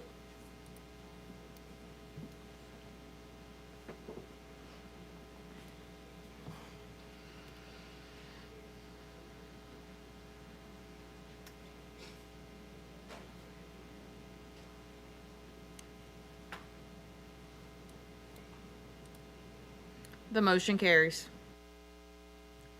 Thank you. Item 5, agreements, graduations. Consideration of a request for the approval of an agreement between the East Baton Rouge Parish School Board and the following. Alphabet A, Southern University, in the amount of $34,175 for the rental of the F.G. Clark Mini Dome for high school graduations. Alphabet B, Louisiana State University, in the amount of $66,600 for the rental of the Pete Maravich Assembly Center for high school graduations. Strategic Alignment, Operational Excellence, Funding Source, General Fund. Is there a motion? Okay, it has been moved by Mr. Russ. Is there a second? Okay, and it has been seconded by Mr. Ballou. Thank you. So, entering into comments from the board, Mr. Martin.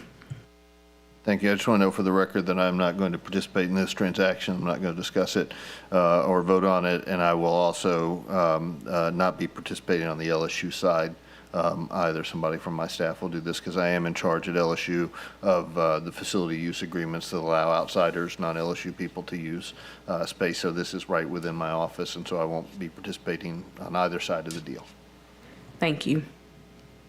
Any other comments from the board? Mr. Lana. Thank you, Madam Vice President. I'll be really quick. I'll just say that I like this particular item for several reasons, one of which is I think all students deserve to graduate after going through 4 years of matriculation through high school. They all deserve to graduate using facilities that are, one, up to speed, two, that look amazing and have the space and capacity to fit their families inside. Many of our high schools do not have that, and many of them cannot afford to pay for a Southern University or LSU type of facility on their own. So I like the fact that we're moving in this direction for our high schools and our students, because they deserve that at the end of the day on their graduation day. Thank you. Okay, and I have one question about wording. If that, I guess you guys can tell me if there needs to be a substitute motion. But the official name for the Southern University facility is the F.G. Clark Activity Center. That's correct. This should make it Or Felton G. Clark Activity Center. Just make it a friendly amendment. Okay, If so, you can't do it, I do it. okay, and then the other is the Pete Maravich Assembly Center. It says Peter on the wording.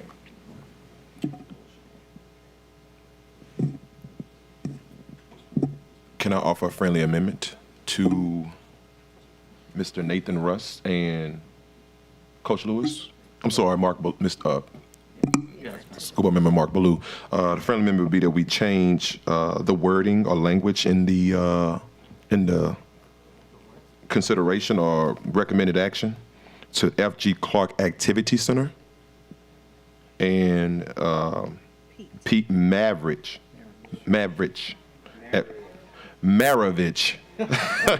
I'm just butchering names tonight, y'all. Work with me. Assembly Center. I'll accept that. Mavericks, right? Only if you can say Maravich. Maravich. Thank Okay. you.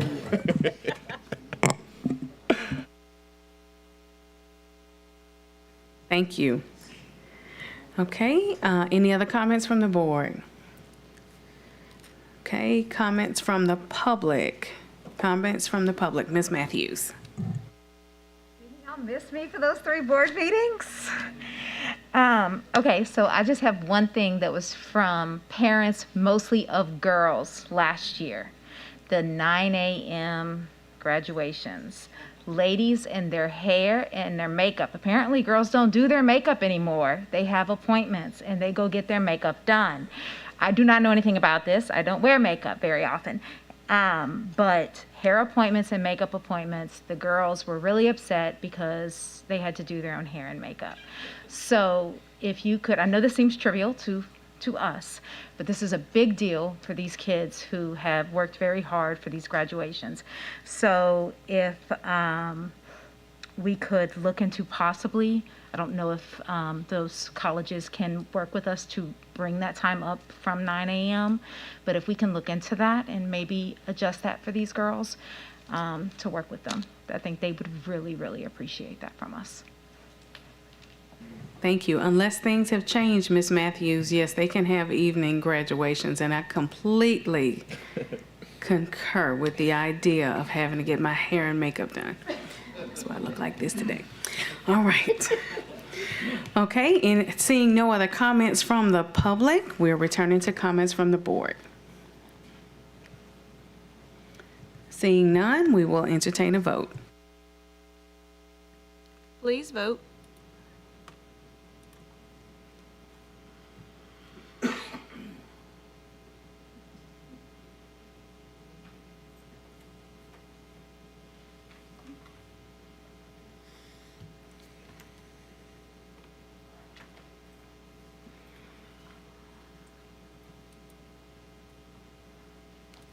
The motion carries. Thank you. Moving into item 6, policy revisions. Consideration of a request for the approval of the following school board policy revisions and related matters. Alphabet A, GBR IBC, COVID leave, and alphabet B, GBR IBB, sick leave bank. These 2 items are being presented by Mr. Russ and Mr. Ballou. Is there a motion? It has been moved by Mr. Russ and seconded by Mr. Lanas. Okay, comments from the board. Okay, Mr. Martin.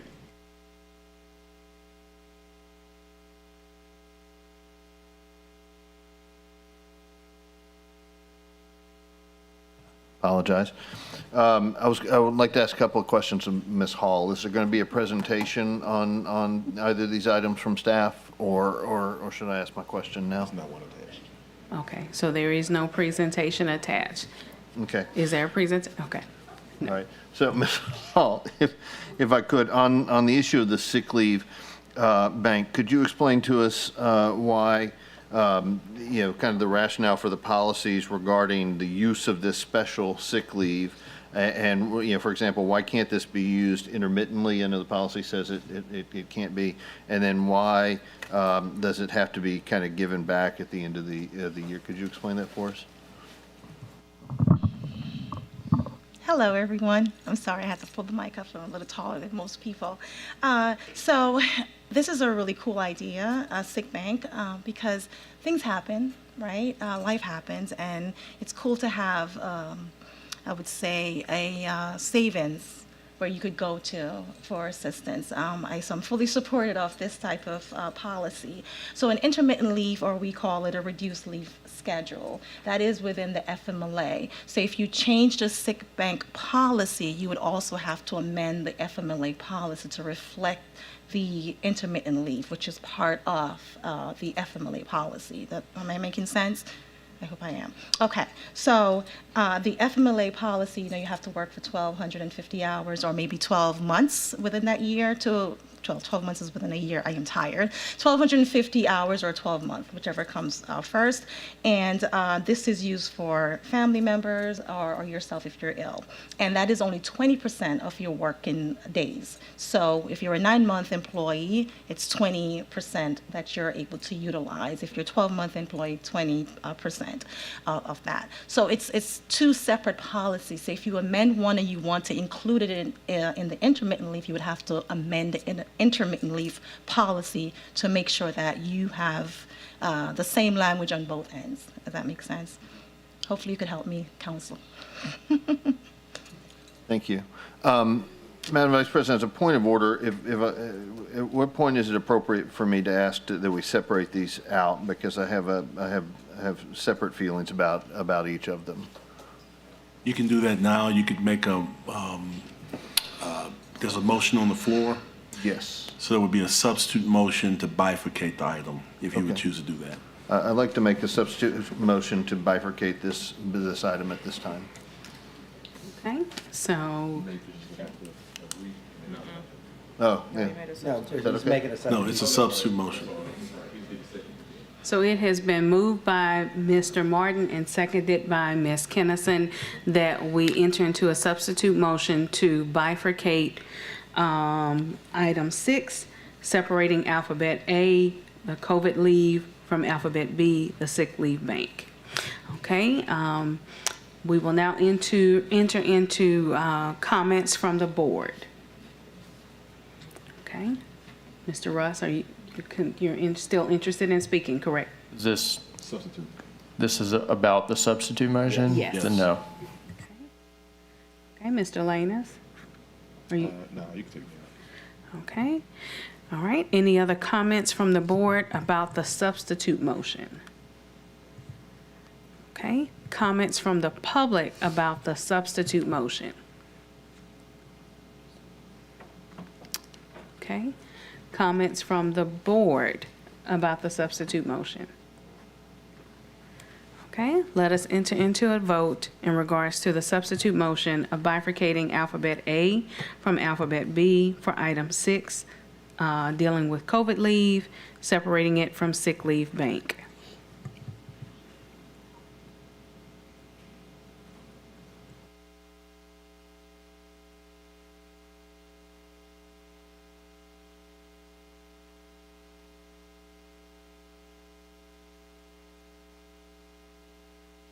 Okay, you all give us just a minute. Of course, they have to type this information out.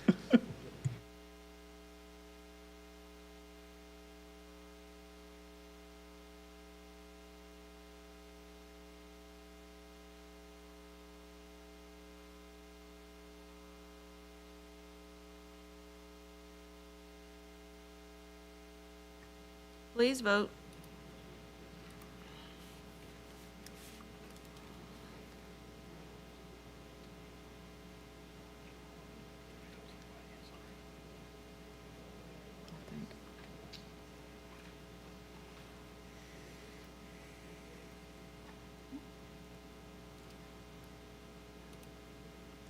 The motion carries. Thank you. Okay, so we will now address item 6, alphabet A, consideration of a request for the approval of the following school board policy revisions and related matters. Alphabet A, GBR IBC, COVID leave. Is there a motion on the floor? Okay, all right. It has been moved by Mr. Russ and seconded by Mr. Martin.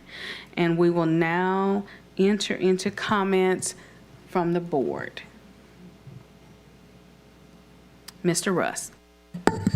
Okay, so the intent of this motion is to help those of our employees this year that have experienced, unfortunately, coming down with COVID, and to extend additional leave to those people who unfortunately also contracted it a second time in the same year, which has happened. My question, which I failed to ask Ms. Hall before we put this forward to the board, if Ms. Hall, if you could ask you a quick question.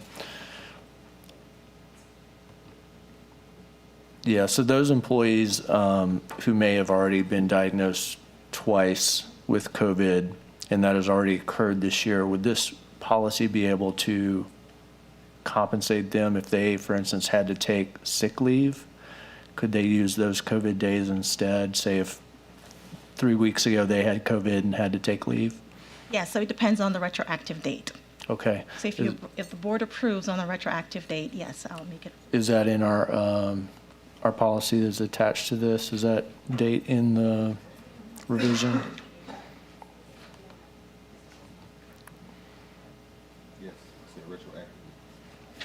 Okay. Yes.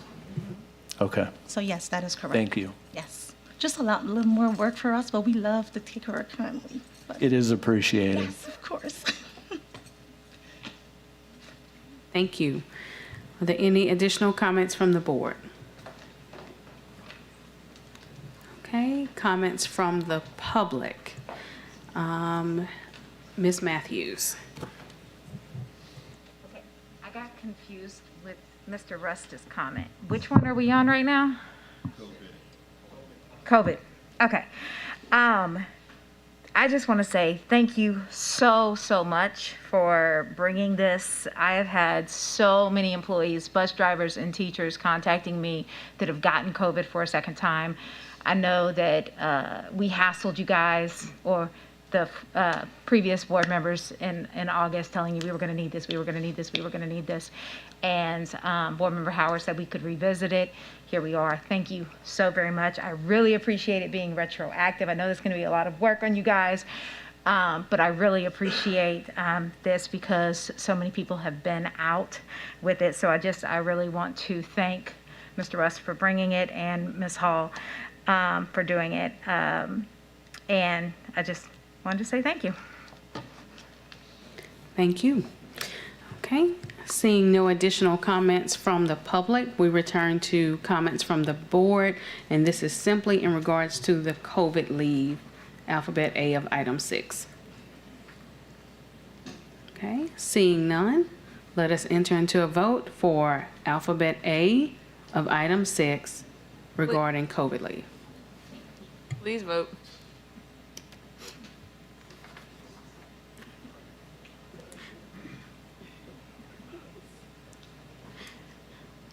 The motion carries. Thank you. We're now moving into item 6, alphabet B, consideration of a request for the approval of the following school board policy revisions and related matters, alphabet B, GBRIBB, sick leave bank. Is there a motion? Okay, it has been moved by Mr. Ballou. Is there a second? And it has been seconded by Mr. Lanus. Okay, we're now entering into comments from the board. Mr. Ballou. Yeah, I just wanted to explain what I brought originally was I thought a small change to the existing sick leave, or the sick leave donation policy where an employee could utilize the donated days prior to using short-term leave. That was the intent to have staff investigate that possibility.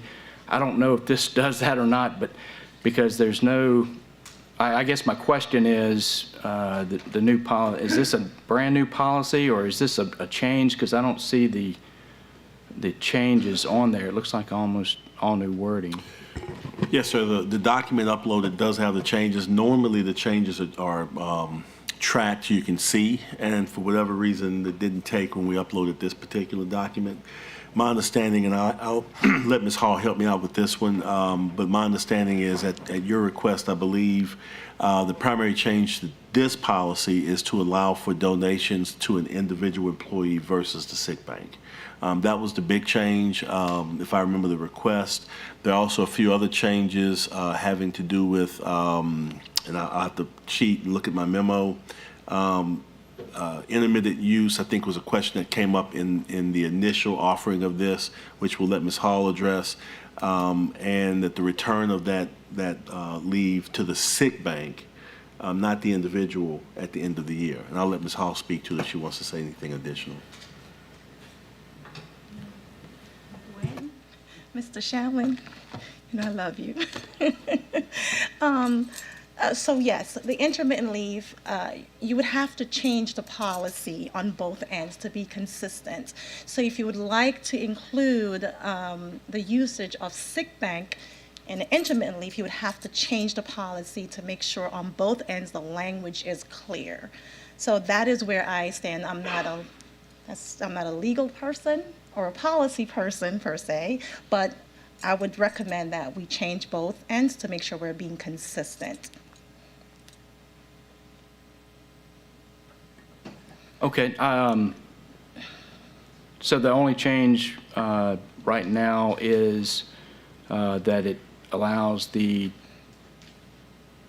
donation to an individual To an employee, individual and it didn't versus a before? bank, yes. Okay. Yeah, and one additional comment, I believe it also allows you to use that leave before completely exhausting Correct. your other leave options. Right, so Yeah. that is, and that's also the policy item. So the goal, I would say, if you're going to approve this, which I think is super awesome because we believe in employee well-being, right? And we want to take care of our employee, and God knows we can't lose anymore, please. So we would like to go back and review the actual FMLA policy that we have on the books to make sure that we're consistent with whatever we're doing across the board. That would be my only recommendation. All right, well, that answered my question. Thank you. Thank you. You're welcome. Thank you. Mr. Martin. Thank you. I don't think I fully. There we go. I don't think I fully appreciated that this was just making a relatively an important but modest tweak to the existing language. Nevertheless, I think it was raised by a member of the public at a recent meeting that why when we have an employee who is severely ill to the point that they've exhausted all of their existing sick leave, why do we rely on the generosity of our other employees in order to help that person? I think it's wonderful that we have the mechanism to do that. I would like to that end, though, I would like to make a substitute motion that we approve the change as written, but with the further addition that we request that the superintendent study the matter, the possibility of creating a new special category of sick leave that would apply and be available to employees in the same circumstances in which they can resort to the leave bank and report back to us in 2 or 3 months, and let's say 3 months, on whether that's possible or not and what the financial implications that would have on the system would be. Okay, before we go any further, did you get all of that wording? So, Mr. Martin, you're making a substitute motion, is that correct? Yes. Ms. Armand, I texted you some approximation of that language a minute ago. If it went through, the cell reception in here, of course, is notoriously spotty. Just for clarity, once you receive that, April, if you could read it for us.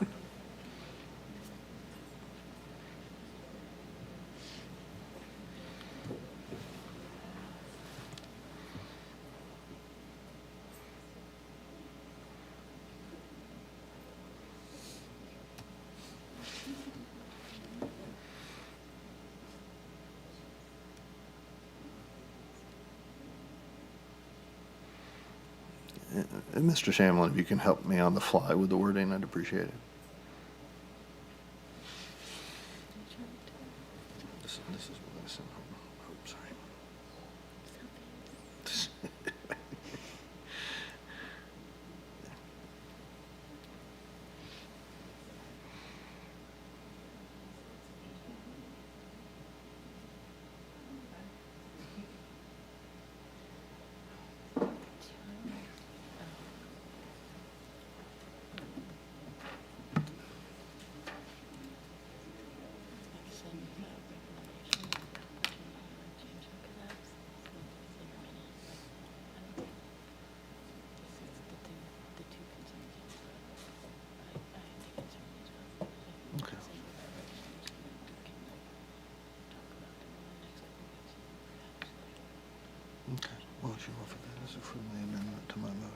to my substitute motion.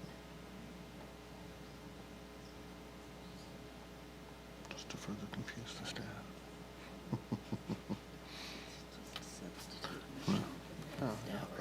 I'll clarify it as we do that. All right, so Mr. Shamlin, if you could read the substitute motion to us, please.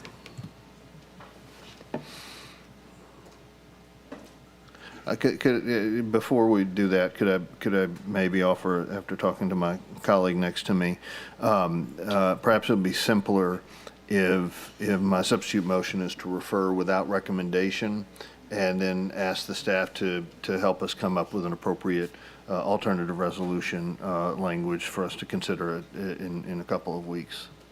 That would be simpler. Then that is my substitute motion. My substitute motion, for clarity, is to refer this matter to the full board without recommendation. Thank Yes, sir, you. we'll take care of it. So it has been moved by Mr. Martin that the item 6B be recommended to send to the full board without recommendation. Okay, so, all right, so it has been moved by Mr. Martin and seconded by Ms. Kennison. Okay, all right, and comments from the board. Okay, I waive my opportunity to speak. Mr. Gode? Yes, thank you. Colleague Martin, I just got lost. I'm going to be honest. What exactly is the concern? All right. So, well, I think Ms. Kinnison has some concerns she can speak to. I think in the nature of the questions I asked, and the That's where I understanding got full of the lost. implications Okay. of the intermittent leave change, Okay. and what does that mean. The main thing I want to do is study whether we can, over the next 2 or 3 months, without really delaying this issue, can we create some new category of special leave that would be available in special circumstances, like where the employee would be able to use the leave bank without having us to actually have employees give up their leave. I don't understand all the financial implications of that, and I just want to understand that better so we can see, Okay. do we need to force employees to donate their sick leave to do this, or is there a way we can do it ourselves? I think I understand now, but I'm not sure. But I just want to make sure you are aware there is an extended sick leave policy. I had not been aware of that till the exchange with Mr. Ballou. Okay. I'm aware that there's the sick bank leave policy. No, but there's an extended leave policy that if you've been here for a while, that you can take up to 90 days of sick leave, and your pay, if you go on extended sick leave, your pay is on 65% of your normal pay. So I just wanted to make sure everyone understood that we do have an extended leave policy if someone has a exceptional illness or something like that in here. So just wanted to make sure that was clear that that's already in policy. No, I appreciate that. That's, and we're all still learning about Sure. this, right? But nevertheless, if I understand. there's circumstances where a sick leave bank apparently is necessary, and if we're going to fundamentally allow an employee to be off that much, and that's okay, why does that have to come at the expense of other employees giving up their sick leave? So that's what I kind of want to explore. Okay, thank you. Okay, and I guess I have a question as well, just really quickly, because I heard you say, Mr. Martin, take 2 or 3 months to explore. So do we want to, If I may, Ms. Powell, I think the idea is that with the simpler substitute motion, right, just to refer without recommendation, that gives us some time, and we can adopt the appropriate language requesting a study at that time, as we think how long it will take them to actually do that, and we get the language right without putting Ms. Arman and Mr. Shamlin on the spot right now. Okay, thank you. So we're sending it without recommendation to the regular meeting. Correct. Okay. That's the thank motion, you. is to refer without recommendation, and then at the regular meeting, we'll adopt the appropriate motion or substitute motion at that time. Okay, all right, thank you. Okay, Mr. Ballou. I'm okay with sending it without recommendation.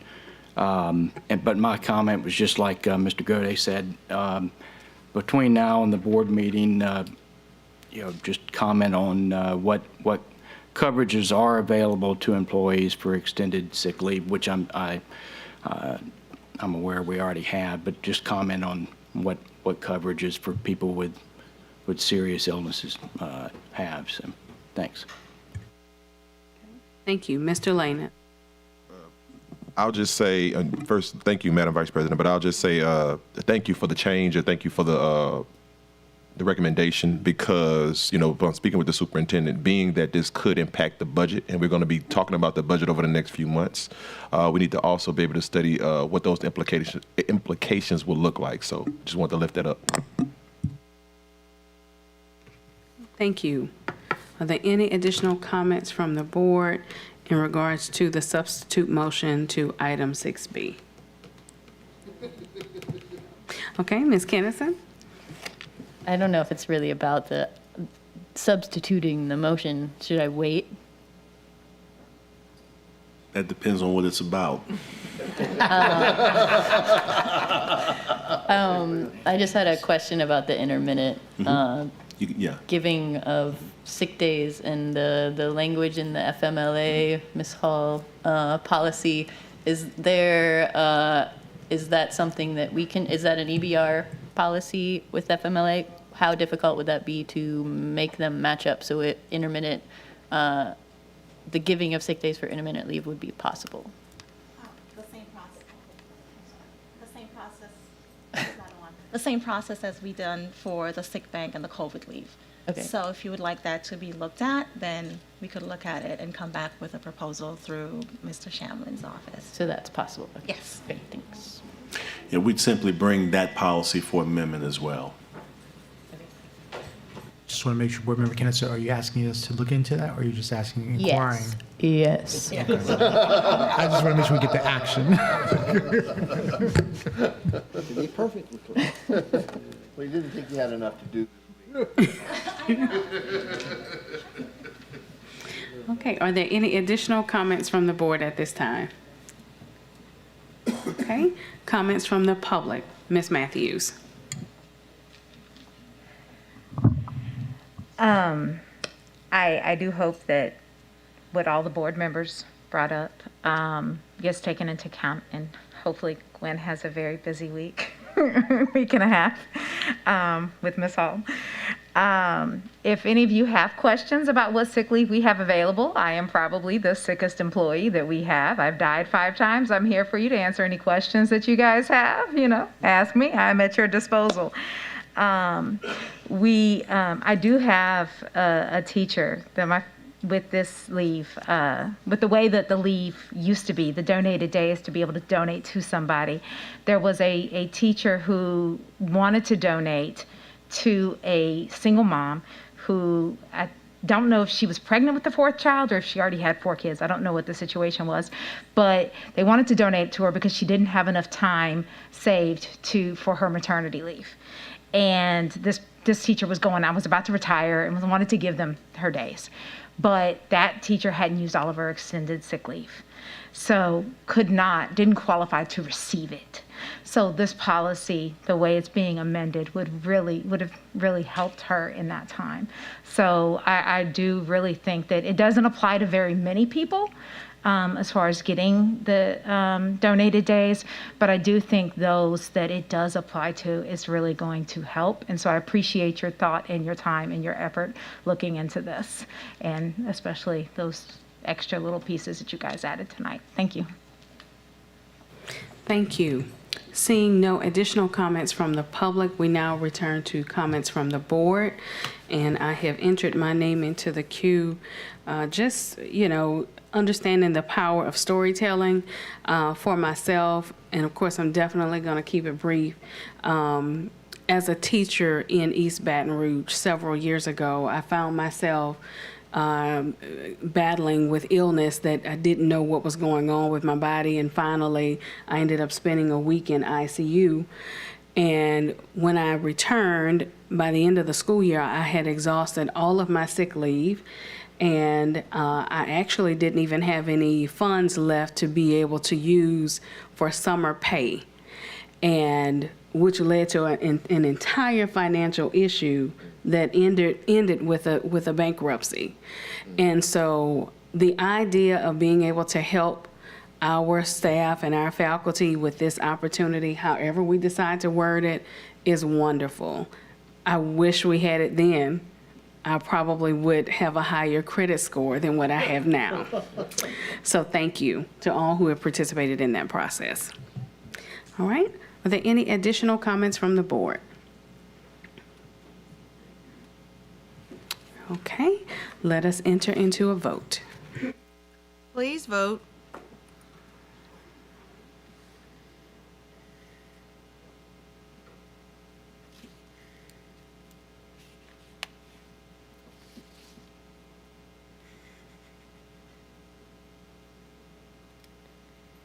Has it not popped up for anybody?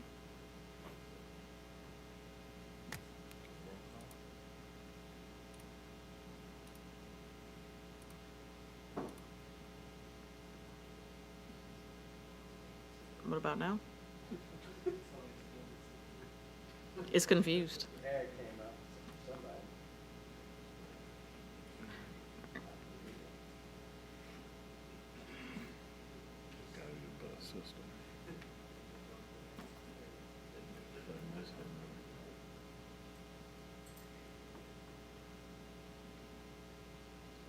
Can you try, you want to try to refresh? Yeah, I may have to refresh.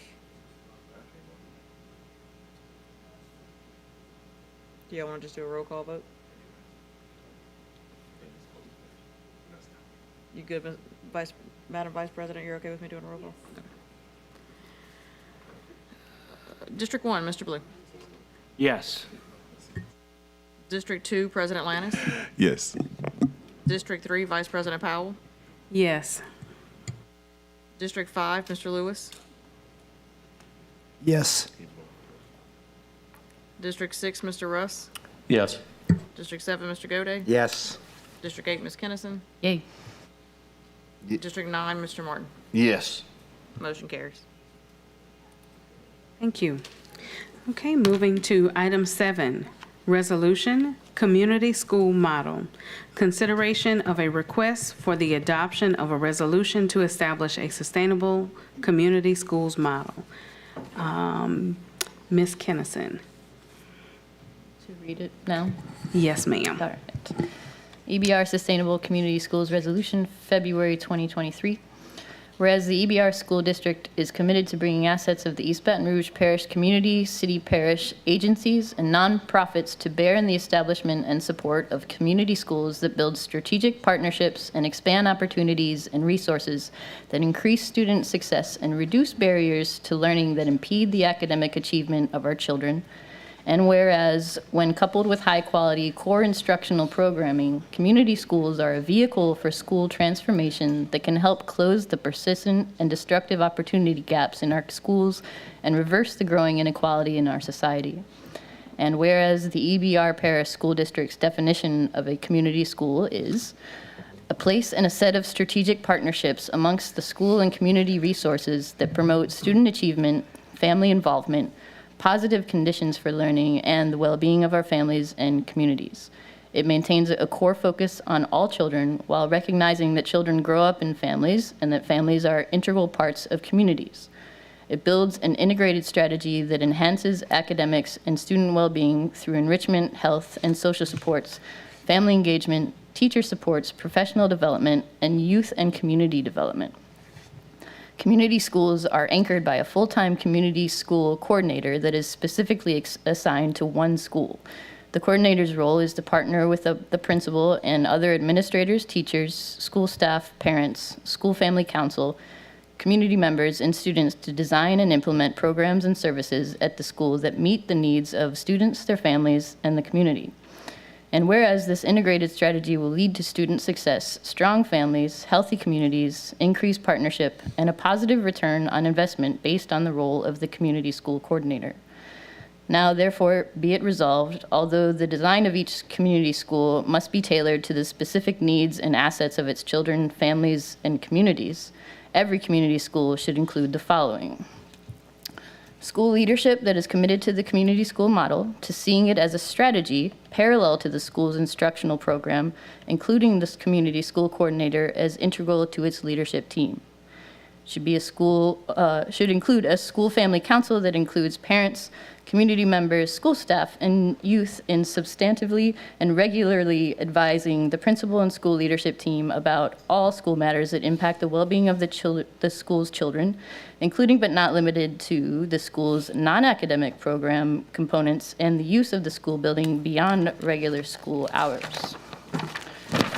A full-time community school coordinator who partners with the principal and serves as an essential member of the school's leadership team and whose role is to develop, coordinate, integrate, and align programs and partnerships that serve students, families, and the community.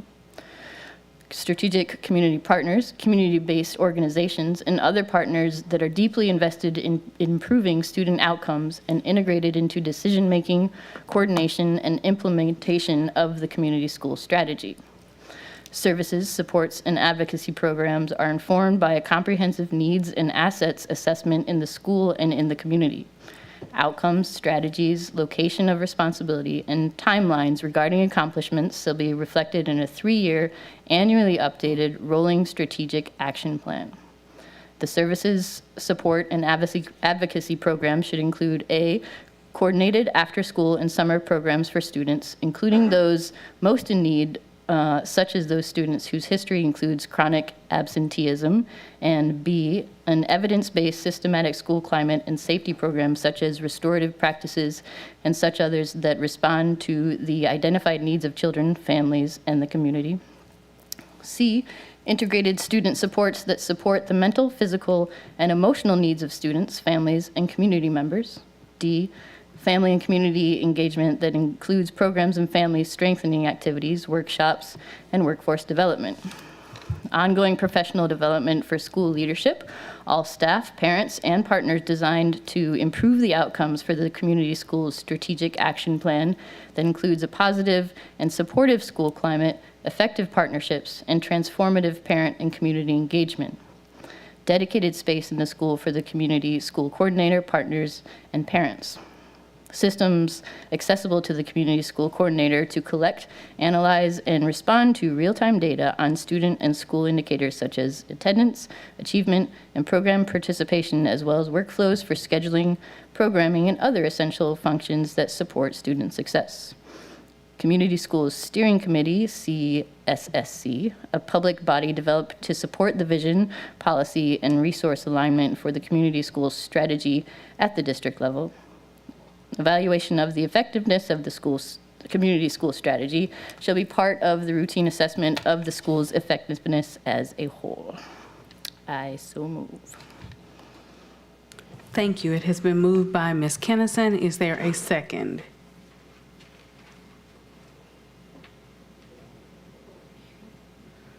Okay. Seeing none, this motion does fail.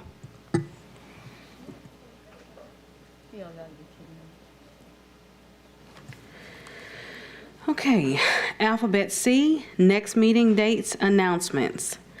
Number 1, announcements of meetings. Regular board meeting is to be held on March 16, 2023 at 5 p.m. in the central office boardroom. Board workshop is to be held on April 6, 2023 from 4 to 5 p.m. in the central office boardroom. Committee of the whole meeting is to be held on April 6, 2023 at 5 p.m. in the central office boardroom.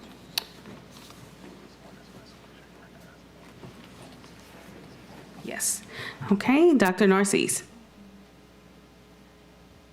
I just wanted to recognize our entire, out of our 6,000 staff, and also all the women that are here. It is Women's Month. So I wanted to recognize you all. You actually should be recognized all 12 months, but I know this month is your month. And we're doing a lot of sets of programs, and just wanted to, women have played a major part in not only in our country, but in this world, and a major part in this city. And also we wanted to recognize our young lady, our female students in our school system, who will be the future leaders, such as the examples that we have here. So just wanted to give you all a hand for the great work that you've done in our community.